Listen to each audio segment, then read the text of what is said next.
All right, it's time. Another week. ZTGD Radio. This is episode 850. June 23rd, 2025. And on the show this week we have Anthony. Welcome, Anthony. How's your tour going? I don't want to respond to that for you. Why not? I think you know why. Fucking off-last voice. Well then, thanks. Thanks for ruining my self-esteem. We also have Terrence. Good. Wow, okay. I'm actually doing well, and my tour is going quite well. Thank you for asking. No one asked.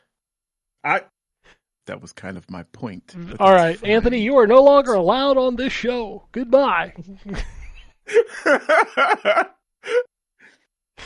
And we got the Wombat. Thanks, Jimmy. It's great to be here as always. Great to see you. Thanks to the band too. I appreciate you guys playing me in. Look at All this. right, I guess I'm. Of course, I guess he's the quintessential guest. Oh shit! Listen, when you said that he wasn't allowed to be here anymore, I expected to hear and he left the chat. And I was like, oh, okay. Oh man, God damn it! I love this show. Oh, Ryan, quintessential guest. Anthony over here always like, it's worse when I'm here. I'm like, dude, no way. Right. We could not have this much fun. Oh, shit. Well, he'll be back in a minute. At least he better. Or I'm going to send Terrence after his ass. Oh, I'm sure. Oh, yeah. Right. I need to borrow the jet. Just let me borrow the jet real quick. Now I go get him. All right. Well, let's kick off with some video games. We got embargoes, I think. There he is. I'm fairly certain that I know I have. Where are you going? I'm pretty sure I have. Who, me? Yeah. Oh, I had leaned back. My bad. I told you this is my backup system. Okay, this is not my main system that I'm using. So I'm trying to figure out, the distance and shit that I can lean. Anyways, go ahead. Video games. Who's going first? That's why I said you. Oh, me. Oh, damn. I didn't even hear you say a name. My bad. I might not have. It's hot. It is. I mean, it is hot outside. Hold on, let me pull up this list. Okay, so talk about some of the stuff that I have reviewed. Of course, this is not showing me by date. There we go. Rematch. We can talk about Rematch. Oh, yeah. Did you get to play that, Ryan? Have you played it yet? Or no, my son has played a decent amount of it. He really likes it. I have not played it. Okay, right on. I think so. It's not for me. It's not for me. But I'm not a soccer fan. Right. But I definitely can see its appeal to the soccer fans, because what I do like about it, and kind of what I liked about like the Rocket League game, is that it cuts a lot of the BS. So it plays a lot like an NBA Street version of soccer, but without obviously super violence and stuff. But like, there's no like red cards. I think that's what their penalties are called. I think. Isn't there red and like yellow? Nothing... Oh, yeah, yellow and red. Yeah. Right. Okay.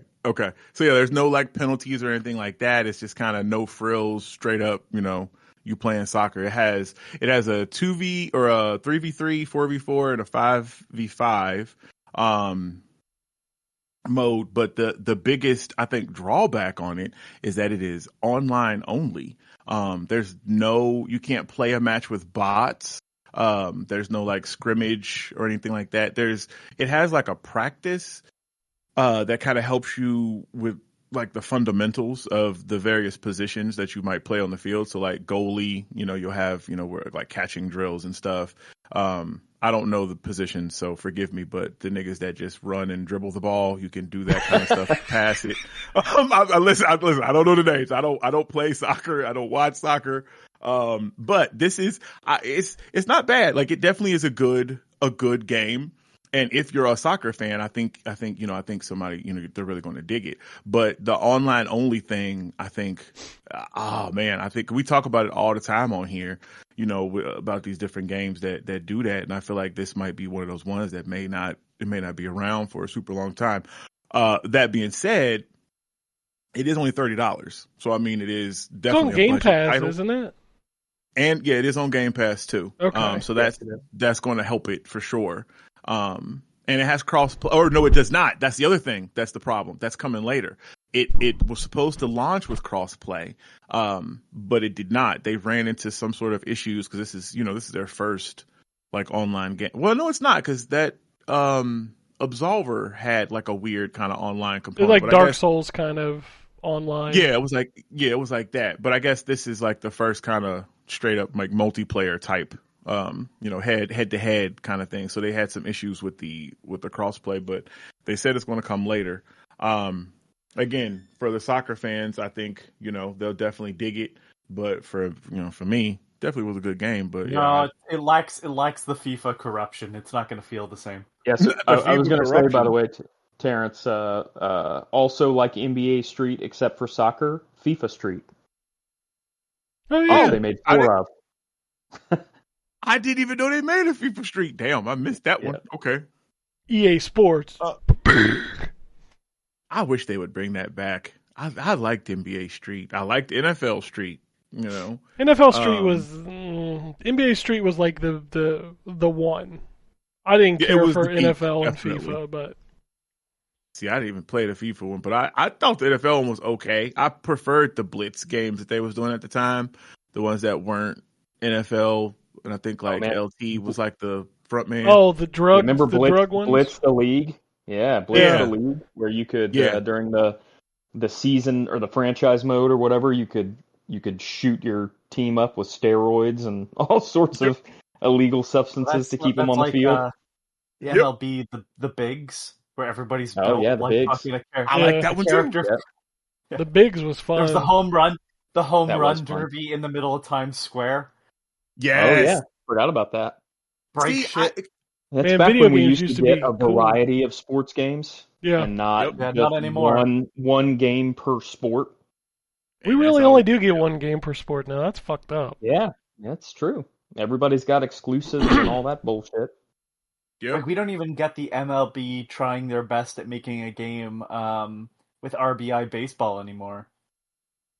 No, they did. When was that? That was 3 years ago. They were They making them. They put a King Griffey Jr. presents Major League Baseball mode in MLB The Show. Yeah. Well, I mean, It was There also was an Griffey on actual- the cover. There was actual like MLB from MLB game. Yeah. That piece of 'Cause shit. Like that game was bad. No one ever played. Yeah, the RBI baseball. Yeah. That game was Yeah, bad. I think yeah, they it's made the like one 3 or where 4 they- of where them they or were- something. Yeah, on because they sold them for like Xbox and PS4, which is ironic because it's like no one's buying that one. Yeah. It was only like 20 or 30 yeah. bucks or something. I can't remember. Yeah, it was That- always dirt cheap. Yeah, they have mobile games too that are like that. Yeah, well. But yeah, I mean, we used to get a whole bunch. We used to get Inside Pitch and High Heat and Yeah. all sorts of MVP baseball. I just want Yeah, steroid. MVP baseball. Yeah. I know that sounds terrible, but like, it's not realistic. Let's just fucking put the virtual players under a ton of steroids. Hell yeah. I miss those games. Yeah. You know what else we don't get anymore? And I think I'm one of the few people that actually was really into these. We don't get PBA bowling games anymore. No, we don't. Like how are bowling games? How is that just completely fallen off a cliff? I blame Wii Bowling for that. Well, I mean, yeah, you peaked, you know. Well, I'm gonna be honest. My favorite bowling game is still Milo's Astrolanes on N64, where you just can fuck with your opponent. Like, oh, you're throwing it perfectly towards a strike. I'm just gonna drop this little power up that's a spring that shoots your ball into the sky. I did love myself like, some 10-pin alley. And I loved the Brunswick Pro Bowling games on. They had one for PlayStation. They had one for Super Nintendo. I loved those games. I thought they were great. I liked those. I'm not good at real bowling, but I was pretty good at the video game version. The last PBA Pro Bowling game was in 2023. Oh wow. Yeah, Just that one doesn't count. That game sucked. No, that It game just did wouldn't suck. be the same because you need to have a guy yell, "Who do you think you are? I am." It's still one of the best. Who do you think you are? I am. I am. AMF Bowling, the budget game for Xbox. Yeah, I remember that. I can only imagine how great it is. It was fine. Yep, it was budget. Yeah. Yep. All right, Terrence. Sorry, so we deviated from rematch. Hey man, no worries. You guys are good. Try to get my list all pulled up, and my computer is like acting real slow. But no. So yeah, rematch. Like I said, it's not for me. But if you're a soccer fan, I think you'll dig it. What if you're a soccer kid? Oh, well, yeah. If you're a soccer kid, yeah, you'll have a good time. You'll enjoy that. He didn't know that's a game. I did not know that was a game. Yeah. Game Boy Advance game. It was also on. It It was on one of those failed systems. It was either Amiga CD32 or the CDI. I can't remember. But it was a platformer where you had a ball that you could kick around, right? Yeah, but you could lose the ball too, and then basically the game was unplayable. Yeah, okay. It That's was what I thought it was. on Super Nintendo too, I think. Yeah, it might have been on Super Nintendo too. Yeah, like if you like lost I've the seen ball. it I feel like I've seen it in my list of games on Soccer Super Kid. Nintendo. Hold on. It's a Super Nintendo game from 1993 from Chrysalis Software for the Amiga. Yeah, CD32. And then it was ported. 3DO, CD. Well, it was on the standard Amiga too. Oh, okay. 3DO, CD32, Jaguar, Game Boy Advance, MS-DOS, PlayStation, Super Nintendo, and Windows Mobile. I forgot it was on the Jaguar too. Yeah, but no, Terrence. To answer your question, yeah, literally, if you kick the ball off screen, you no longer have it, and basically you can't kill anything. Wow. Okay. The Dark Souls and I of want to say platformers. there was like a pseudo sequel where somebody took this concept and made a game like it, but it had Beckham involved with it. Hold on, it's called Go Go Beckham, Adventure on Soccer Island, and it's a very similar sort of game. It doesn't look like David Beckham at all. It's literally like we got the license somehow. But See, yeah, you have a ball that you can kick around, and it's a platform. Those are the games I missed too. Like what was Look it? at the head on this kid. Michael Jordan in the Windy City or whatever. That's right. Okay, that. so now I'm remembering that this game had a different and much worse name on the American Super Nintendo. Fucker looks like Howdy Doody. I'm just gonna post this because I remember this box. I don't think I ever played this game, but I remember this box. Oh, the dude on the left. The Adventures of Kid Cleats. The dude on the left. Oh, that's right. What Yeah, the look fuck? at that face. That kid. Oh man, I think everybody had that kid in their high school at some point. Dude, fucking Ocean. Ocean making all the games back in the day. Oh my! The Japanese Definitely version. were. The Japanese version is far less terrifying. There's a dog. Look at the dog behind him. Like Where's the dog? It's like an anime I kid. see it. Oh man. God. Okay. Yeah, I Jesus. definitely didn't play this game, but I remember seeing it in my list. I feel like I need to the go play. Beckham- Well, okay, look at the background. There's like the Taj Mahal back there. What's going on?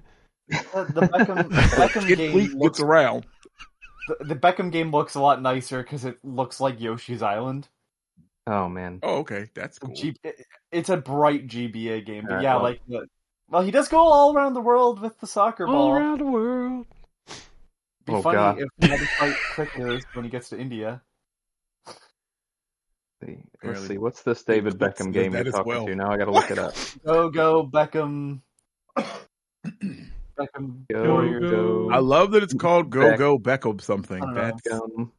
That's Curious Tale of Go. There, I see it. Oh God, that's also horrifying. Oh, It's less horrifying. shit. I mean, it's less horrifying. It looks It's like less horrifying just because it doesn't look like a tiny child version of Jerry Lewis. Yay! Jason, I mean, even the title screen just looks like Yoshi's Island. Look at the look like purple Yoshi's one Island. chasing him. He's like, I'm gonna eat that ass. Right. Why are these frog-looking things trying to eat this soccer player in the first place? I don't know. I don't know, but it's. I don't Anyways. know. It's a little bit like Michael Jordan, Chaos in Windy City, Oh yeah. where he's using a ball as his Yeah, that ammunition. was crazy. Right. Oh man. Speaking of sports games that we used to get, we also used to get fighting games and side-scrolling platformers starring sports stars. Charles Barkley, Michael Jordan, Shaq. Oh man, what's the compilation you guys were just talking about that had the ripoff of Shut Up and Jam? But Where they literally just can't use Charles Oh, the Barkley. Accolade. Black Man, The Accolade They one. just took the first stock image. Yeah, That one. yeah, that one. Oh my god, I can't remember what it's. I didn't know It's the Charles Accolade Barkley had collection, it. the Accolade Sports collection Accolade, or something. that's it. Yeah. It had like hardball Oh, on it man. and stuff. You wanna laugh? Look at the Charles Barkley, or look at the Shut Up and Jam that's included in that Accolade Sports collection. It is called Hoops, Shut Up and Jam. Hoops. Yeah, right, Hoops, and that's the name of the character that they replaced Charles Barkley with. Is That's Hoops. because Charles Barkley saw that. He's like, that's terrible. That's terrible. Yeah. That's terrible. That's just terrible. This is terrible. Literally, angry black man. That looks like Stephen A. Smith. Holy, that's that niggas with the forehead. We was putting that at Yeah, that's what I'm talking about. I'm sorry, I didn't connect it. No, yeah, they use the stock image. Look how And they mad use he the, is. the same picture for everything. Shut up, Right, Jam. no adjustment. No adjustment to the facial expression, and Anthony is correct. The picture they used for it is literally one of, if not the first image that comes up if you type "angry black man stock image." I just want to tell y'all something. You don't fuck with Joe Hoops. Fuck, As man. a black man name. myself, and I've seen many other black men, that is a very angry black man right there. Sarge, Well, Sarge looks like a he's fucking buff he's got a Zach 8. Morris. He's got an 8 head working on a 12 too. He definitely does. And it's just so horribly copy pasted in over Charles Barkley's face. It's so bad. That man's Why name did they is just Sweet make Pea. him bald? Like, you gave him a fucking hairline. That's so far back in the middle of his head. Just make him bald. Oh man. Oh god, it's so bad. Oh, anyway. Okay, all right. And don't worry, the Shut Up and Jam 2 also had its own. You know what's crazy? And it's the same fucking picture. Oh, Pico Interactive. Gotta make sure Joe Hoops' continuity is the same. It can't be played That's by right. a different actor. Can't be You also different. can't have a Everybody different up. facial expression. Yeah, like, wait, is Joe Hoop smiling? Get that shit out of here. Joe I mean, Hoop don't smile? it's called Shut Up and Jam. It's got to be a little It anger, is. isn't it? Joe Hoops Gotta have his mouth closed. Yeah. has only one emotion. Oh my god! Seriously, if you're listening to this podcast right now, go just type in. Oh no, Hoop, Shut Up and Jam. I think that should be the picture on the website when we post.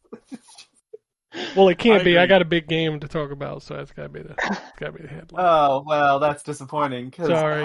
Maybe we just Photoshop Joe Hoop's face over the game.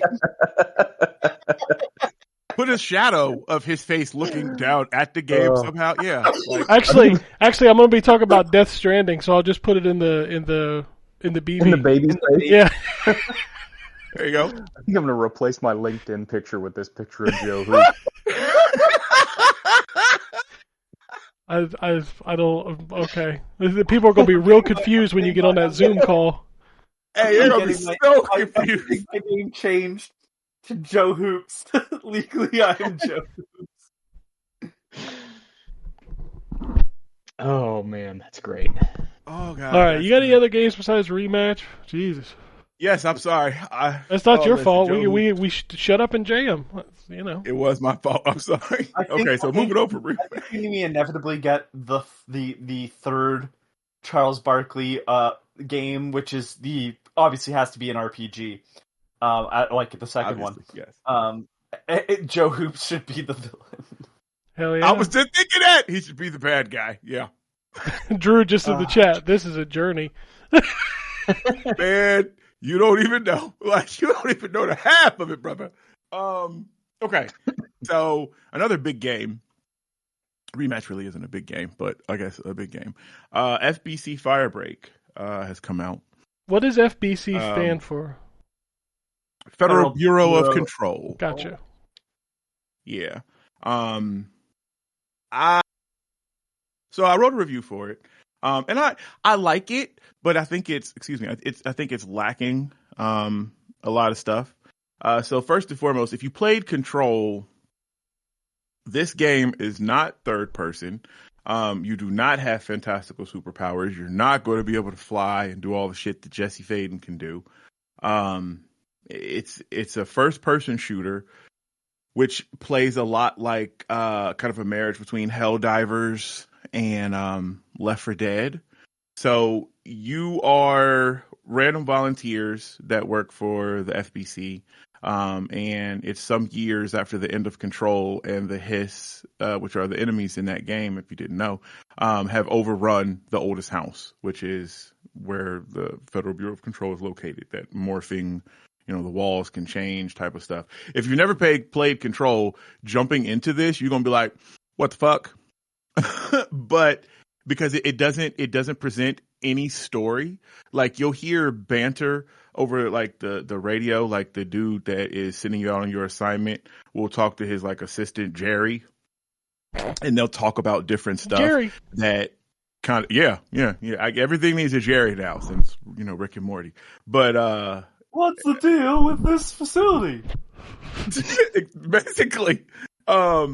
So they kind of give you like snippets of story stuff, but there's nothing that really fills it in, unless you read an interview or something like that. Like, all the stuff I'm telling you right now, there is no intro cinematic that explains years after the Jesse Faden's defeat of the Hiss have returned. There's nothing like that. It just kind of throws you in. Crossover characters, at least?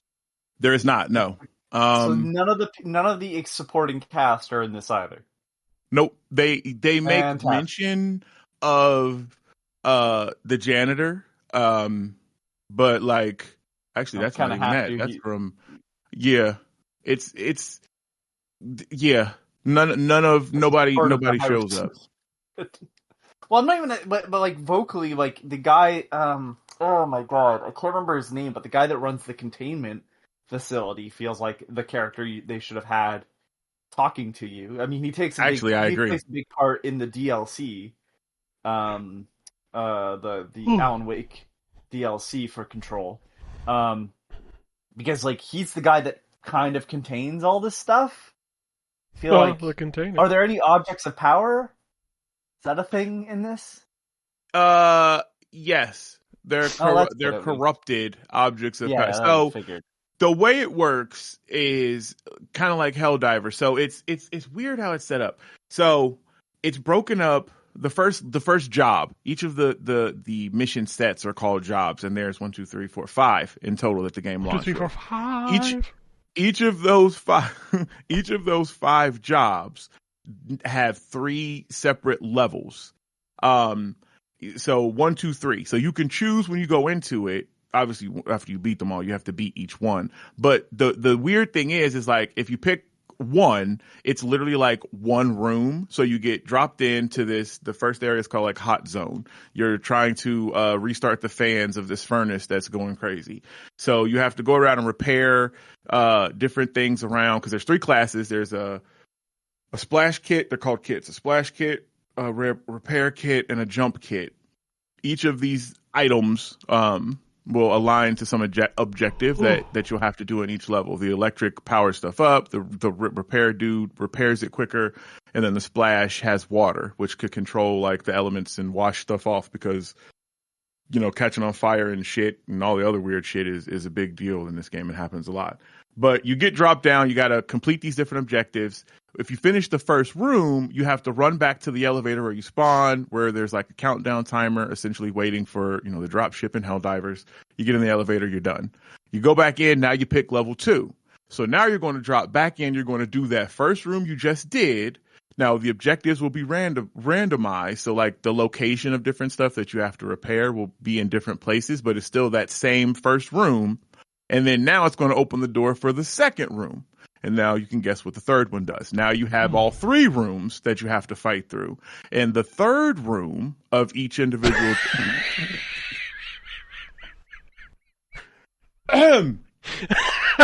Why you do that?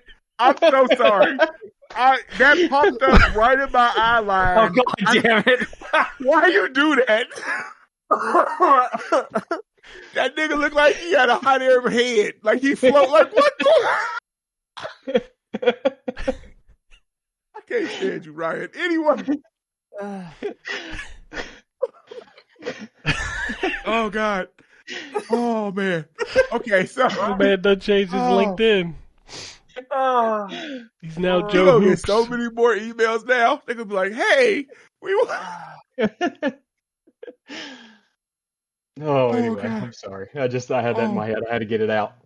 Oh, it's so funny. Anyways, so the third room, is like the boss level.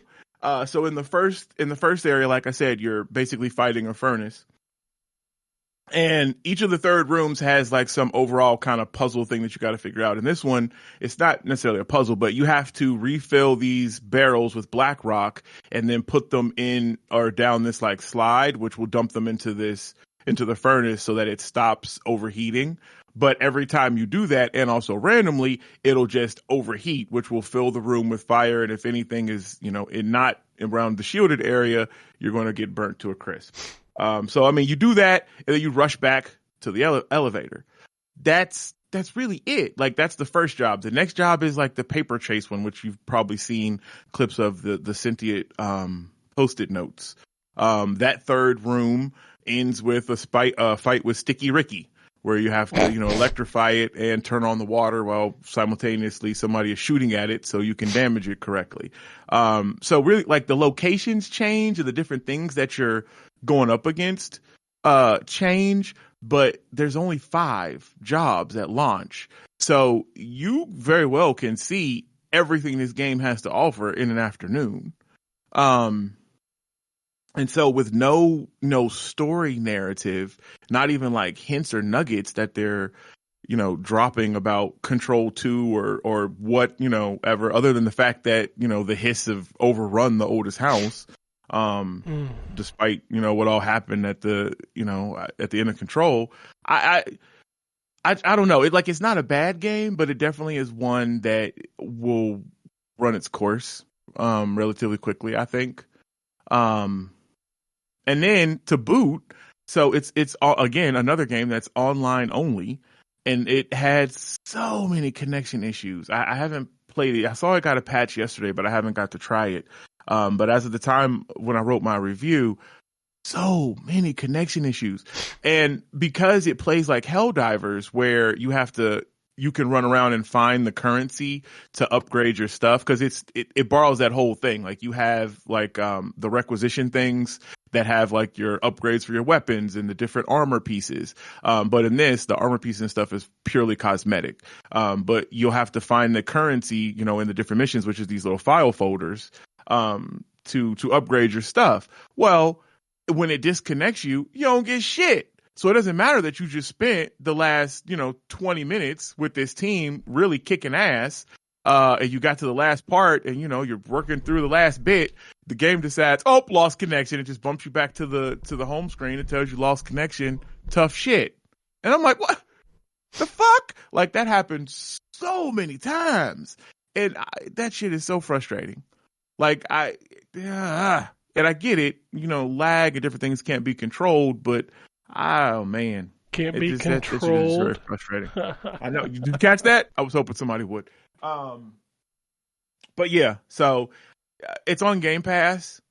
if you have any sort of affinity for Control, I recommend at least checking It's it out also on because PS you will. Plus.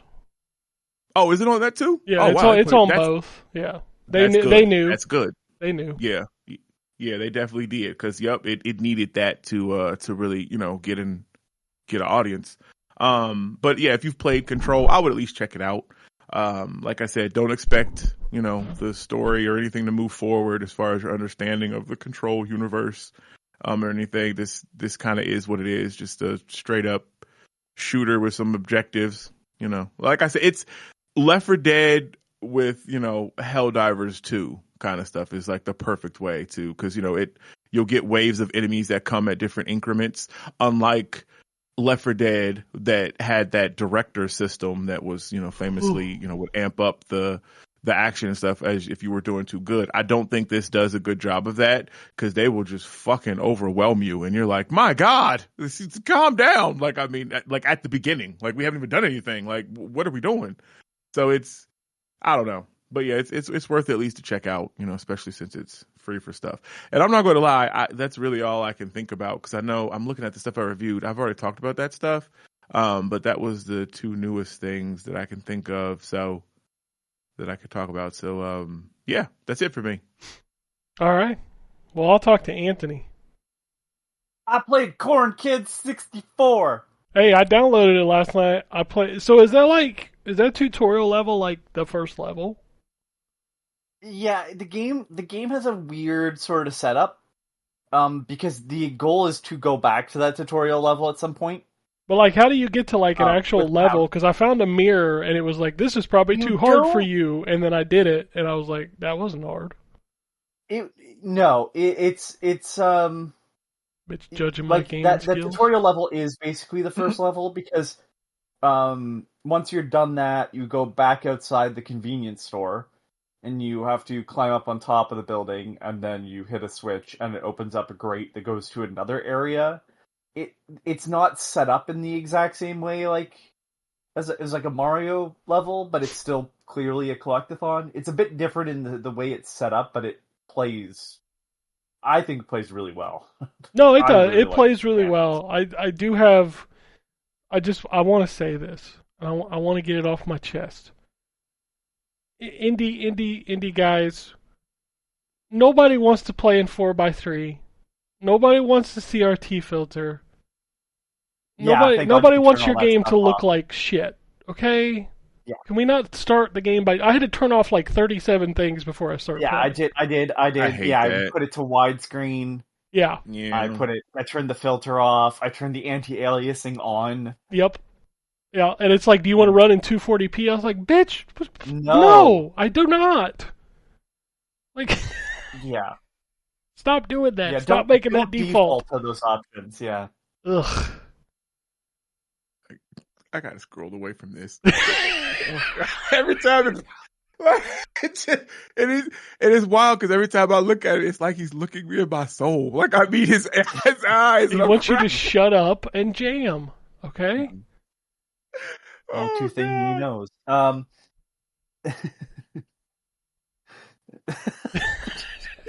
See, you must have looked at it. You got to scroll away from it. Senior operations of shutting up and jamming. Yeah, and a black belt too. Watch out. Oh, yeah. So Corn Kids is an N64 pastiche game. It's actually like there's some difficult portions of that platforming wise. It doesn't ask you to become much better than you would expect of N64 games. It's but you are a goat kid. That's the kid part of the title. And you are in a dream world, and all the powers that goat the main character has is like goat abilities. Like headbutting is your main sort of thing, but then like also you can stand on like small little ledges.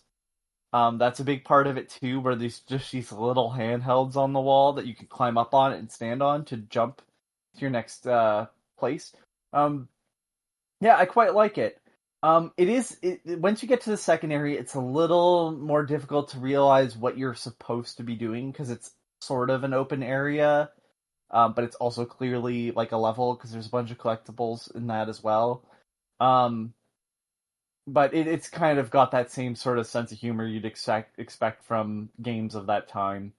Yeah, I quite like it. It's like $6-7. Yeah, it's. I think it was $6.99 on the Switch shop, and Yeah, it does I think run I on paid Switch $7 too. on So there is that.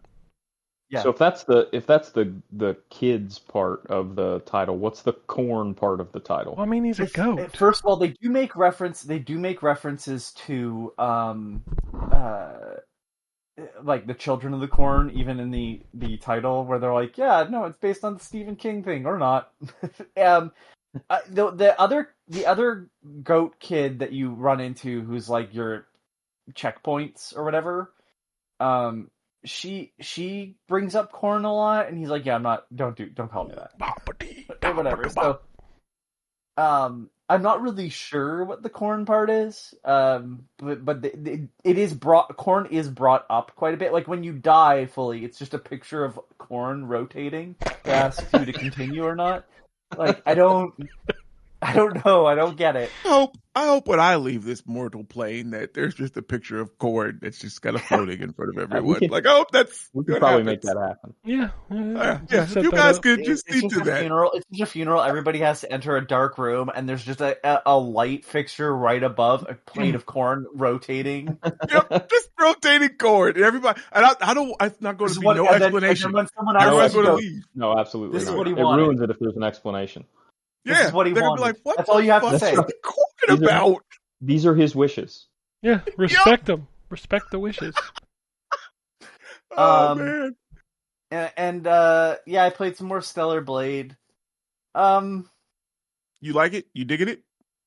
It's good. It's a little too soulsy in some sense. Like I had to go and grind to get the parry time extended, which is dumb in my opinion. No, that is dumb to lock that behind an upgrade for sure.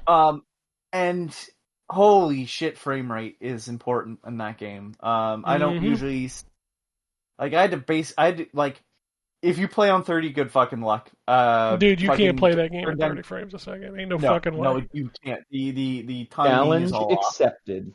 You ain't gonna play Stellar Blade.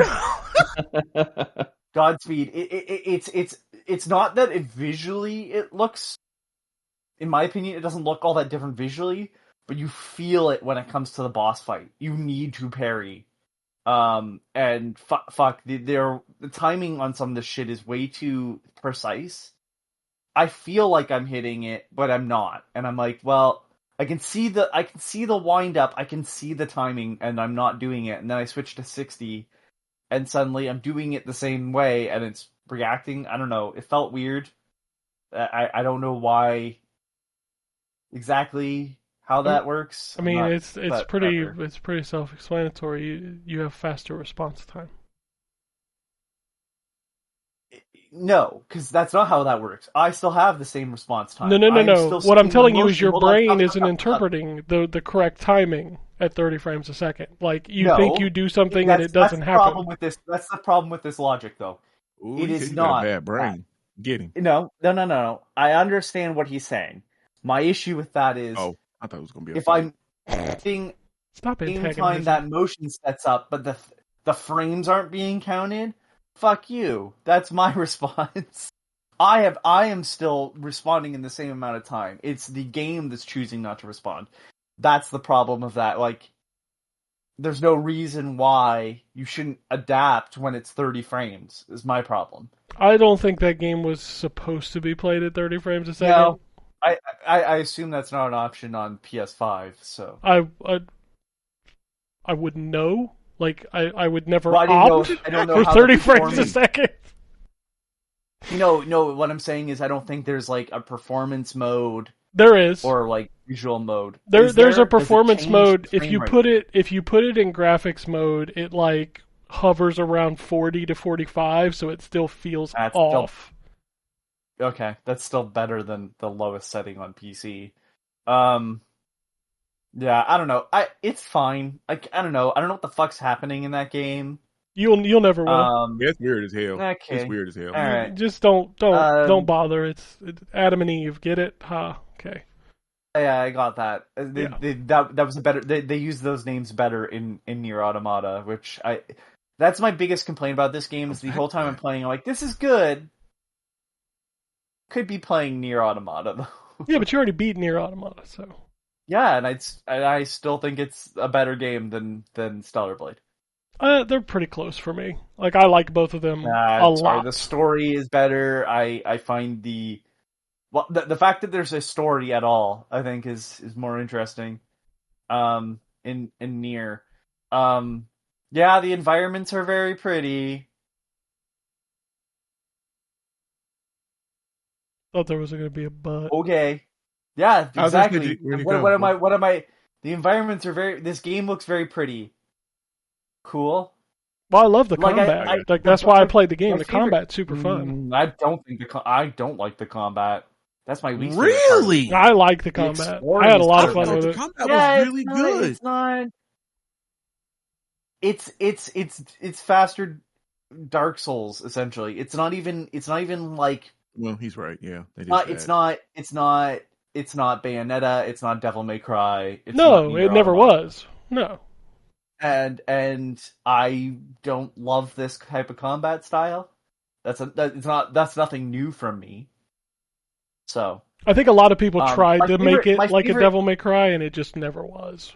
yeah, my favorite enemies to fight are like the weird anything that looks not like a person is more interesting to me than anything that just fights like a person because I'm like, well, this is just a guy with a shield. You know, like I get it, it's not, but it is.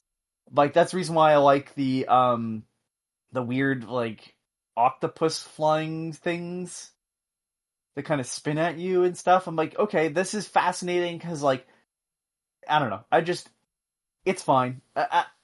I get why people like it. It's not a bad game. I don't dislike it. I just don't have the same like, wow, this game's really fun.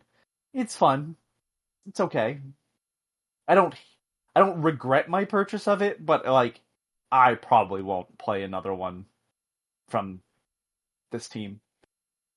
Just straight up. Like it's fine. I won't play another one. I have not felt like I need to go back to it right away after beating the first boss. I'm like, yeah, that's fine. I'm in no rush to get back to that. I know that's a hot take. It's Well, it's some people just don't like that game. yep.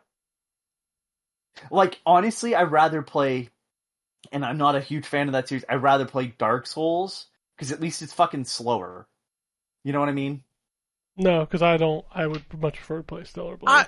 I mean, yeah, because I guess that's where we differ on this game. Because I get what you're saying. Because you're right, it is just a faster Dark Souls. But that's what made it okay for me. Because that's what I hate about Dark Souls. Like to an extent, I could deal with the fucking respawning of everything. But the speed of everything swinging so slow when I like Dante and Ryu Hayabusa and that type speed. It's just I think that's what I thought get you. this game was, and that's the problem. Like, I feel like it wasn't very, very clear that this is fucking just Dark Souls but faster. Well, I mean, I talked about it on the show like 100 times. It's definitely not a Devil May Cry because I was in the same boat as you. You don't sure, but you don't like Dark Souls and you like this. That's the reason why my brain was like, yeah, it's probably, not too much like that. No, it is. Yeah, no, I was shocked. I think I said that on the show a couple of times. Like, I was shocked that I liked it, finding out it was more Dark Souls than Devil May Cry. Yeah, and I just don't. You platinumed it too, didn't you? No. For some reason, when I went back and did the second ending, it didn't give me the trophy. Oh. But I have 67 hours in that game, I think. Like, I'll go back and finish it. It's not. It's like I'm not in any rush because again, like the story isn't grabbing me because again, there isn't really one. It's stupid. I mean, it's really the story is really stupid. my favorite part is the exploration. Like that, I like the world visually, but at the same time, it's like, yeah, but then like the main gameplay is combat, and I'm not a huge fan of that. So it's like I explore to end up in more combat, and I'm like, I don't know. Man, I Again, just not actually what I went back expected. and fished all the fish. Like that's how much I like that game. See, I'll probably fish. You fished all the fish. I That's fished my all the favorite. fish. I even caught a fucking great white shark in a pond because that's Jesus That's Christ, Japan. okay. But that's really it. I think the Japanese would be surprised to hear that. Well, I mean, sorry. I apologize. This game is actually Korean, isn't it? Yes, it is. Okay. I think also the Koreans would be surprised to hear that they have sharks. They in probably ponds. would, yeah, if they had great white sharks in a pond.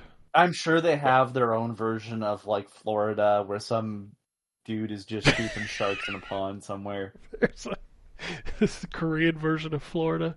Florida There's is one like, thing You know what I like mean? Elm that every Street. Every country But has I a just Florida. fucking Florida. Yep, there you go. I'm taking the most dangerous animals you know, and I'm just keeping them as pets. Like, why? I mean, I shit you not. When you get to the Oasis in that game, there's literally a dude that does nothing but sit at a pond and fish. That's where you get the fishing rod. That's all he does. It's a That simple sounds, life. Alright. That sounds Right. that sounds more Yeah, interesting to me. simple life. Well, you should make it to the Oasis because that's where he is. He just hangs out in the middle of the desert at the only pond and just fishes. All right, we'll move on. Wombat, what you got? Okay, so it's been a long time since I've been on this show. Jesus. Yeah, it has. So let's see. What have I played since the last time I was on here? Well, I finished Kingdom Come Deliverance. Did the I Kingdom Come Deliverance? Oh, Christ. It did. It did actually, and here soon the Kingdom Come will Deliverance too. Electric Boogaloo. It is that is a fantastic game. I put I think 82 hours in it. It felt like half that, as opposed to another game I'm going to talk about in a minute. It felt like Wow. double the time I've put into it. I love that game, and I am anxiously awaiting the sequel. I've got some other stuff queued up that I'm going to play before it, but I'm going to buy the sequel on Xbox because I want to play it with the best graphics possible. KCD runs fantastically on the Steam Deck, but it's on, I think, medium settings is the highest I got it to, where it still ran acceptably. So I'd like to be able to play the second one with the max graphics. So I finished that. I also, on the Steam Deck, finished the first Mafia Definitive Edition. So I had played Mafia back when it first came out on PC 20 years ago. And never really thought much about it since. But I have the definitive editions, all three of them, on GOG from giveaways over the years. And so I decided I was going to sit down and play through it again. And it's a really good remake. It's still got the bones of that 20-year-old game, and that crops up occasionally. I had a couple instances where I had pathfinding glitches and stuff like that, or my partner was supposed to jump in the car and would just stand there, and I couldn't get out of the car because my pathfinding was meant to be in the car waiting for my partner to get in, and he wouldn't get in. He'd just stand there next to it. So I had to restart that mission. So I had little stuff like that happen a couple times, but man, they did if I'm not mistaken, I think they got new voice acting for this definitive edition. It's all brand. And so it's basically a new script too, because it's not the original dialogue either. It's just right. the original. Yeah, it's pretty different. Of the story. I feel like, and again, it's been 20 years since I played the original, so I don't. It's not like I have perfect recall of everything that happened, but I do remember it playing out differently than the original. There's a YouTuber, Mini Me, that's Mini and then two M's and then E. who talked about the remake because he was a big fan of the original. Gotcha. He kind of says that he doesn't really like the remake because it's changed a lot. But as someone that doesn't have that, I really liked that Mafia remake. Yeah, and the main thing that I remember about the original was how much of a pain in the ass all the driving was in the original. Yeah. Um, and so the definitive edition gives you the option to not play it on simulation, which is huge. But the story in that game is just so good, and the voice acting and the performance capture. I've since started up Mafia 2, the Mafia 2 definitive edition, and I got to tell you Looks like and I shit. know it's because Mafia 2 is more of a actual open world game, but yeah, it looks like shit compared to the original. Well, the Well, the that's problem because is that the go ahead. Nah, you go ahead because I think you're about to say it. You got it, homie. I was gonna say, I think we're about to say the same thing. Mafia 2, the definitive edition, is literally just a remaster of Mafia 2. They didn't go Right. back and redo anything. So Yeah. it looks like a PS3 game, but the Yes. Mafia 1 remake was for PS4 and Xbox One, so it's a decade. It's at least 5 years removed from Mafia 2, but I think it's closer to a decade. Yeah. And it looks, I mean, the definitive edition of the first Mafia looks fantastic. It does. And runs Man. fantastic on the Steam Deck. Oh, nice. I got it on Xbox. Yeah, it was great. It was a pleasure to play through, and the story, of course, is phenomenal. So yeah, I started the second one. I never played the second one or the Oh, third so one. good. The So second one's my favorite one. I'm looking forward to. You said the second one's your favorite one? Yes. Oh man, All right. I love Vito. That's my second. That's my favorite one. All right. Well, I'm looking forward to. I'm looking forward to playing it because yeah, I know it's a little different. I really, especially now, appreciate the approach of Mafia because it's an open world, and it truly is. You can drive anywhere in the city you want to, and they have a free roam mode that I didn't even touch. In the first the original remake. No, in the definitive edition. That's what I mean. The definitive edition of the original, they have a free roam mode. I tried to do some of because I was like, you know what, I'm gonna see how many trophies I can get for this, because I think one of them was like defeating or finishing the game on like the hardest difficulty, and I'm like, no.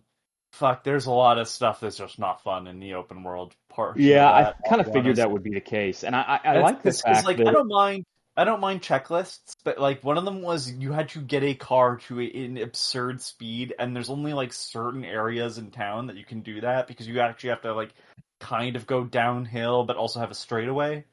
Right. And I was like, okay, that's not fun. And then yeah, there's the collectibles, and I'm like, okay, I did all those, and then I was like, yeah, I'm not interested in like doing the rest of it. Yeah. Well, I feel like it's a little bit refreshing to have a game that has an open world sandbox, but is at the same time very mission focused. So there's this huge city that you can explore if you want to, but it makes the missions feel more like you're going from place to place in an open world without all the bloat. And I love open world bloat more than anybody else probably, but it was kind of refreshing to have that cut away. So we'll see how I feel about the second one, because the second one's, I think, more of a traditional open world game. Yeah. So, but I'm looking forward to playing some more of it. Let's see, what else? What else have I played? Is there anything else before I get to the thing I've spent most time on? I don't think so. So I went back, now that I've had a little bit more time to actually play on my consoles. I went back to Assassin's Creed Shadows. And man, I think I've decided it's my least favorite of the new ones. Oh man, There's too much shit. Well, it's a lot of shit, man. Oh, it is God. a lot of shit, but I gotta tell you, like, I spent like 120 hours in Valhalla. I was gonna say, isn't Valhalla bigger than Shadows? It probably is. Let me put it this way: it definitely feels like it is. Um, I don't know if it actually is or if it just feels that way. Um, it it certainly it certainly feels. Let me just leave it at that. It certainly feels like it's bigger. Um, I I'm trying to think of how I want to phrase this because it's not that I dislike the game. I certainly don't dislike the game. Um, it is. I have spent, I think, 45, 50 hours in it. And it's like the opposite of Kingdom Come, where Kingdom Come, I played it for 82 hours and it felt like 40. This game I've played for 45 and it feels like 100. I felt that Um, way after like 25 hours. I felt like I'd been in it for like 70. yeah, and I just feel like, I'm not, anybody who's listened to this show for any period of time knows that I'm not a person that gets tired of open world games quickly. Like I will, you know, I'll invest a significant amount of time doing a whole bunch of side stuff, especially in the Assassin's Creed games.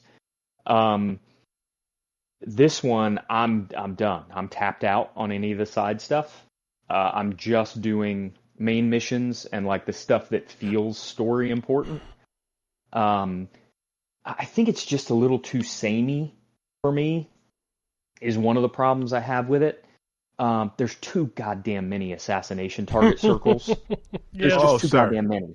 Oh, sir. The everything is like, oh, now here's another circle of people that you have to Yep. assassinate. It's like, fuck, I don't want to do another one of those. And I think I mentioned this last time I talked about this game. Is every time they unlock a new one of those, it it retroactively makes all the rest of them feel less special. Um, Even the main assassinations that are the point of the game feel way less important because I got 15 other circles of people that I have to assassinate. Mm-hmm. Um, I just opened up a new one by playing through Yasuke's backstory, and it's like, Jesus fucking Christ, I got one more of these things that I got to do. It's never So ending. wait, Um, have you not finished the main circle no, yet? no, Yeah, no. because when you do that, you're going to unlock more, Awesome. I'm bro. real excited about There's that. so many circles. Yeah, I'm real excited about that. This is just one of those games where, again, if so 120 hours in Valhalla, I, I it didn't feel like that. Like I kept wanting to play it. And this game is like a chore for me to go back to, and I keep trying to Mm, figure out what it is that makes it so much more of a chore. Because, listen, these games they share a palette, right? It's go here, do this thing, talk to these people. These people are going to give you more information about this thing. There's all this side stuff to do. There's all these towers to climb, right? Whatever. And this game should, by virtue of its setting and everything else, be more interesting to me. And I just cannot bring myself to. I don't know if I'm just done with this type of Assassin's Creed game, which is a really shocking thing for me to say. But I just am not as into it, and I don't think it helps that. So in the last several games, I'll use Cassandra and Ivor as the examples, right? You had these characters who could sneak around and sneak in and out of places and stealth kill people, but if shit hit the fan, they were capable. They were capable fighters, mm-hmm. and they felt like capable fighters. I believe I know where you're Um, going. this game, it's like they decided early on that we have to do two protagonists. And so instead of having two sort of fleshed out complete protagonists, they just took one and split it in half. So they're like, we're going to have one protagonist who is great at all the stealth stuff and can climb buildings and can do all the stuff that you know Assassin's Creed for. But if you get in a fight with her, it's going to be a pain in the ass. Mm-hmm. And then we're going to have this other character who's just a bull in the china shop, runs through everything, kills everybody quickly, but he can't climb, he can't walk on tight ropes, he can't really hide, right? Can't stealth kill. He can't, yeah, right. Yeah, as a matter of fact, his quote unquote stealth kill involves him yelling at the person to get them to look at him before he Right. Like stabs what him in the the stomach. So it's and what they've managed to do is make neither character as much fun to play as some of the protagonists in the previous games have been. Because you're getting almost, this is an aggressive way to say it, but you're almost getting cheated one way or another. And I can feel respect like you've been cheated. Yes. I can respect what they were trying to do, but in practice, I feel like I end up playing as Nawe a lot more just because it's more like an Assassin's Creed game. And the combat, even as Yasuke, is not great. So if I've got to do something more than the other, I'm going to climb buildings and, hide and jump down on people and all that stuff. But then, keeping with the theme of taking one character and splitting them into halves that aren't as interesting as one character would have been, Yasuke is a much better character than Nawe is. Just much better. Much more like personality, well-rounded. like His personality is much better. Yep. The voice acting is much better. It's the writing is better. He's just a much more interesting character. And I feel like this game would have been better if they had just made it based around him and maybe made him a little more physically light so that he could do some of the same stuff that Nawe does. Because I just feel like she's not as compelling. And anytime they give you a choice in the dialogue, hers is always like the negative, pessimistic version, and his is always the positive version. So even when it makes sense for her to be the one to answer the question, I almost tend to always default to him answering the question because it seems like a better answer to me. So I don't know. It's a game that I enjoy. This is going to be another one of those scenarios like Dragon Age where Ken's going to give me shit for it still being on my Game of the Year list, even though I complained about it. I'll be right there with you then. It's still going to be on the list. I feel like it's not as good as it could have been. And I think some of that is the structure of it. It's like, oops, all assassination circles is part of why it's disappointing to me. And the split protagonist stuff is just not as interesting as I think they thought it was going to be. My biggest issue is that I like the assassination circles, but it'll be like, yeah, and you can't finish this yet, though, because if you go and try to finish it, this one character from this fucking circle is in an area where you will get murdered. Oh, yeah. All of them are like that. Cool. Yeah. Thanks.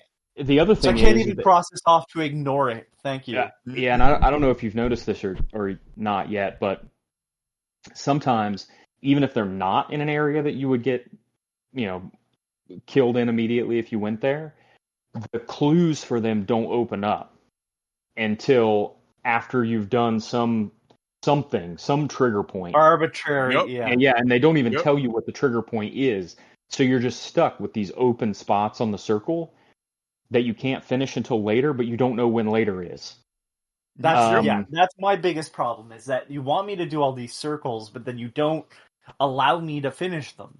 So I felt like I wasn't making any progress, because every time I take a name off, cool, but then it's like, but you can't continue with this because arbitrary reason, whether it's you're not strong enough, and I'm just like, you know what, I just don't have enough patience for this. Yeah, it also the other thing that it suffers from is the somewhat bullshit inventory management, where it's like, oh, if you do this and here, you'll find a new sword, but there's 50 million legendary swords, and this one might be incrementally better. Oh, so yeah. It doesn't really matter Yeah. if you find another one, because you like There's a this lot one more. better and you can upgrade it at your base anyway. And then you can't. And I think they finally added it, but there wasn't like just a junk option before. Right. Well, right now I'm stuck because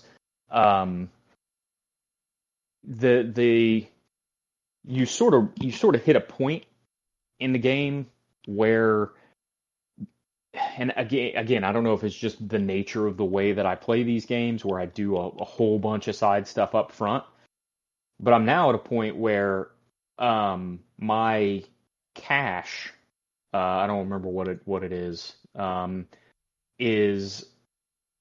very, very short. So I can't upgrade all the stuff that I want or need to upgrade. Really? Okay. Because I've spent money on a whole bunch of other things. And now I'm finding it hard to earn cash to be able to upgrade other stuff. So it's, I don't know. It's some of that, like I said, is probably just the way that I play these. They want you to do the castles more than once, too. Yeah, and it's like, as the seasons go, they reset. Yeah, I'm not interested in going back. I got the fucking treasure chest. I did it. Yeah, Yep. I've marked I it feel off. you. And the castles are all very samey too. Like, yes, they are. So you just end up feeling like you're retreading ground, even if it's a new castle. It's making the ability, like, I appreciated the ability in Far Cry 3 to reset camps, but that's because there was like achievements tied to like not having alarms set off and stuff like that. Cool, all right, fair enough. But like, it wasn't part of the main gameplay loop. It was just like a score attack almost at that point. So I don't know. It's frustrating. It's frustrating that it's a necessity almost. Right. Like, oh, I want to build. I get a bigger bonus if I build or upgrade one of the buildings, but to get enough supplies, and you can only get so many supplies per season, I need to like go and ransack a fucking. And it's just like, what do you do? Like, let me just steal the stuff. Well, not to mention, if you use a scout for this, you can't have them scout somewhere else. I'm like, that's what I was just getting ready to say. Scouts? Can I just pay for more scouts? Like, what you the can fuck? Actually pay for more scouts. Oh, thank God. You can replenish if you go in one of those bureaus. You can replenish. No, I mean like just have a higher number of scouts. Oh, I see what you mean. Like, yeah, you know what I mean. Like, okay, that's fine that it refreshes every season, but it's like you have 5, you have 6. It's like, okay, right. You have to do missions to get new ones, okay, but you can't do those missions yet because this circle's not filled in, and then we're back to the same fucking problem. We're back to circles again. Yeah. Yeah, so again, I'm gonna play through it. I'm gonna finish it. I pretty much have to at this point. The best parts of it are really good. Agreed. Like I love the Nobunaga fight. I love the music in that sequence. It was fantastic. And then it's like, and you're back into the open world, and I'm like, I think this is my favorite part of this. That's the other thing that I felt very different with Origins, where Origins I loved the open world, but I also always felt like I was in the open world. Like when you're in a castle, you almost feel like you're locked into a castle, even though you can leave at any time, because it's just any work you make, it just gets reset eventually. Yeah, and it's like, all right, I don't know. It's a very odd feeling, this game. Yeah, the other thing is, and I'll tread lightly here to avoid spoilers, but I still 50 hours in don't buy Nawe and Yasuke's relationship. I don't. It doesn't feel earned to me. Like how quickly they're just best friends. Based on their respective histories. Mm-hmm. That is a little odd. Yeah. It's again, I'm treading lightly here.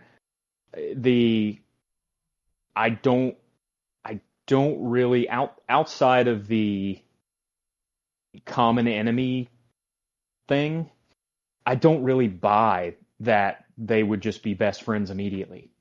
And there's like no skepticism. They like the same sequence that they meet, they're like best friends immediately. Did we just become best friends? Yeah. And it's like, yeah, I just don't really buy that. So then there's multiple times throughout the rest of the game where she sort of references her backstory in association with him and some of the people that they're meeting. And it's like, then she just like, oh well, we're all fighting the same people now. And it's like, no, like you gotta put a little more into it than that. I don't know. It doesn't get better in Japanese either. I'm sure it doesn't. I think you're right. There's some points that will come later. I don't know how far you are on the main assassination circle. I've only got 3 left. You may have already done it, but there's one in particular where they are kind of diametrically opposed as to. Oh yeah, no, I know that one. Okay, yeah, that because I kind of picked the path, the other path, because I was like, well, that's crazy. Why would they? Just to see how it played out and it whatever. But what I was going to say was there are and I can't remember how it's marked on the map of shit, but there are points where they hang out essentially. Yeah. Okay, so you've seen some of those, and it kind of makes you feel like, oh, okay, I see what they're. But you're absolutely right. It does feel super quick that, like he said, oh, did we just become best friends? Like that's exactly how it feels. Well, and it's not just her and Yasuke, right? It's like you continually run into people who were compatriots of his. Yep. And she just immediately trusts them and helps them too. Yep. I don't know. Though But I said, I hate to say this because it's like I'm not trying to shit on the actress, but it's like even in Japanese, it's like this character, and you said it earlier, is just not very good. No, she's just not a very good character, unfortunately. It's like father, no. It's like what a weak premise, and it's like, yeah, I get it. She's a ninja clan, and but it's like, I don't know. I feel like you could have done something else. Like her whole thing is like her father got killed, and it's revenge, and like revenge plots are already kind of boring, but like she just isn't likable. She's kind of shitty to everybody. She is kind of shitty to everybody, and like I get the literally fact requires oh god, what's the kid's name again? I really like the kid character. Yeah, I can't remember his name. I think it's Jiro. Yeah, Jiro. Yeah. He's great. Junjiro, I think. Right. Junjiro. Yeah. Yeah, and it's like he's great. All the best moments are basically because he has to be there to basically tell her the right thing to do, which is kind of fucked up. Yeah. Yeah, and it's I don't know. I just I get, and again, I'm super trying to tread lightly here because I know the game hasn't been out that long. I understand that they're trying to do this is the person that you think is the big bad guy, but really it's this guy. And like every game does that, right? So I understand why they're doing that. But then the motivation, once they move past this is the big bad guy and it's actually this guy, is like, well, wait, what? What? Why is she cozying up to all these people? I just want to say, like, God, you're so right. I know you're trying to avoid spoilers, Ryan. I know what you're referring to, and it's like that's just part of history. No, is it really? Like yes, that's literally the if you're referring to essentially the moment where they team up, if that's what you're referring to. That is a part of history. No. I know that is part of history. Like I know that the specific part you're talking about is a part of history. What is not a part of history, because she's not a real person, is Nawe's motivations thereafter. And they're just so goofy. we'll talk after the show. I took that a different way. Okay. I thought it was more of a, she also realizes that she's been had. Well, I mean, I don't know. So anybody who doesn't want to hear a minor spoiler, turn your volume down for like 30 seconds. There is a specific part this deep in where she literally says, this lord or whatever that they're talking to, was he with you when you attacked and burnt down my village? Yasuke says yes, and she says essentially, "Oh well, we're all on the same side now." Yeah, I know And what you're talking about. I was like, Yeah. "What the fuck is that?" Like, Yeah. that's a complete character assassination. And I feel like that kind of stuff keeps happening. Where it's like they are completely content, it seems like, to periodically just completely assassinate her character. I don't mean literally. I mean her motivations and everything. It's like they couldn't decide who they wanted the good guys and the bad guys to be. Well, and you say that out loud, and it's like, oh, okay, that's like a gray area thing. No. It's like I don't mean, oh, these guys, you think they're bad, but really they're doing things for a purpose. It's like, from her perspective, the stuff they did was bad. Yeah, not to real life politics, and I'm preparing everybody that's listening potentially for is, wow, that might sound similar to certain things that are happening nowadays. The enemy of your enemy is not your friend, not once. I don't know why people think that, like, no. Like, I'm in the odd case scenario, you could use someone because you have a common goal, but do not expect to have those same ideas after you've achieved what you want to achieve. And it is a weird thing to see so many times, like, oh, the team up between the bad guy and the good guy, and it's like, yeah, but like he's still a bad guy. Like, you know what I mean? Like, sometimes there's just bad guys, and like they're useful tools for getting what you need done because there's somebody worse, but at the same time it's like that does not mean they are your friend. It does not mean you trust them. You hold them at arm's length still. You, like, I just don't know when that happened where we were like, yeah, no.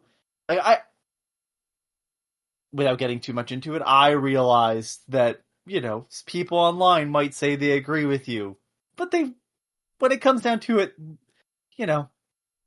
maybe they don't do what they say they stand for. It's like, you have to realize that people are both complex beings, but like when you're writing fiction that is lazy, it's kind of like the only moment where I can, like, that's coming to mind right now is like, it makes sense in the moment where Darth Vader, spoiler for a movie from the 80s, kills the Emperor, because it's like he is coming to terms. It's not like a sudden just, oh, well, now he's the good guy.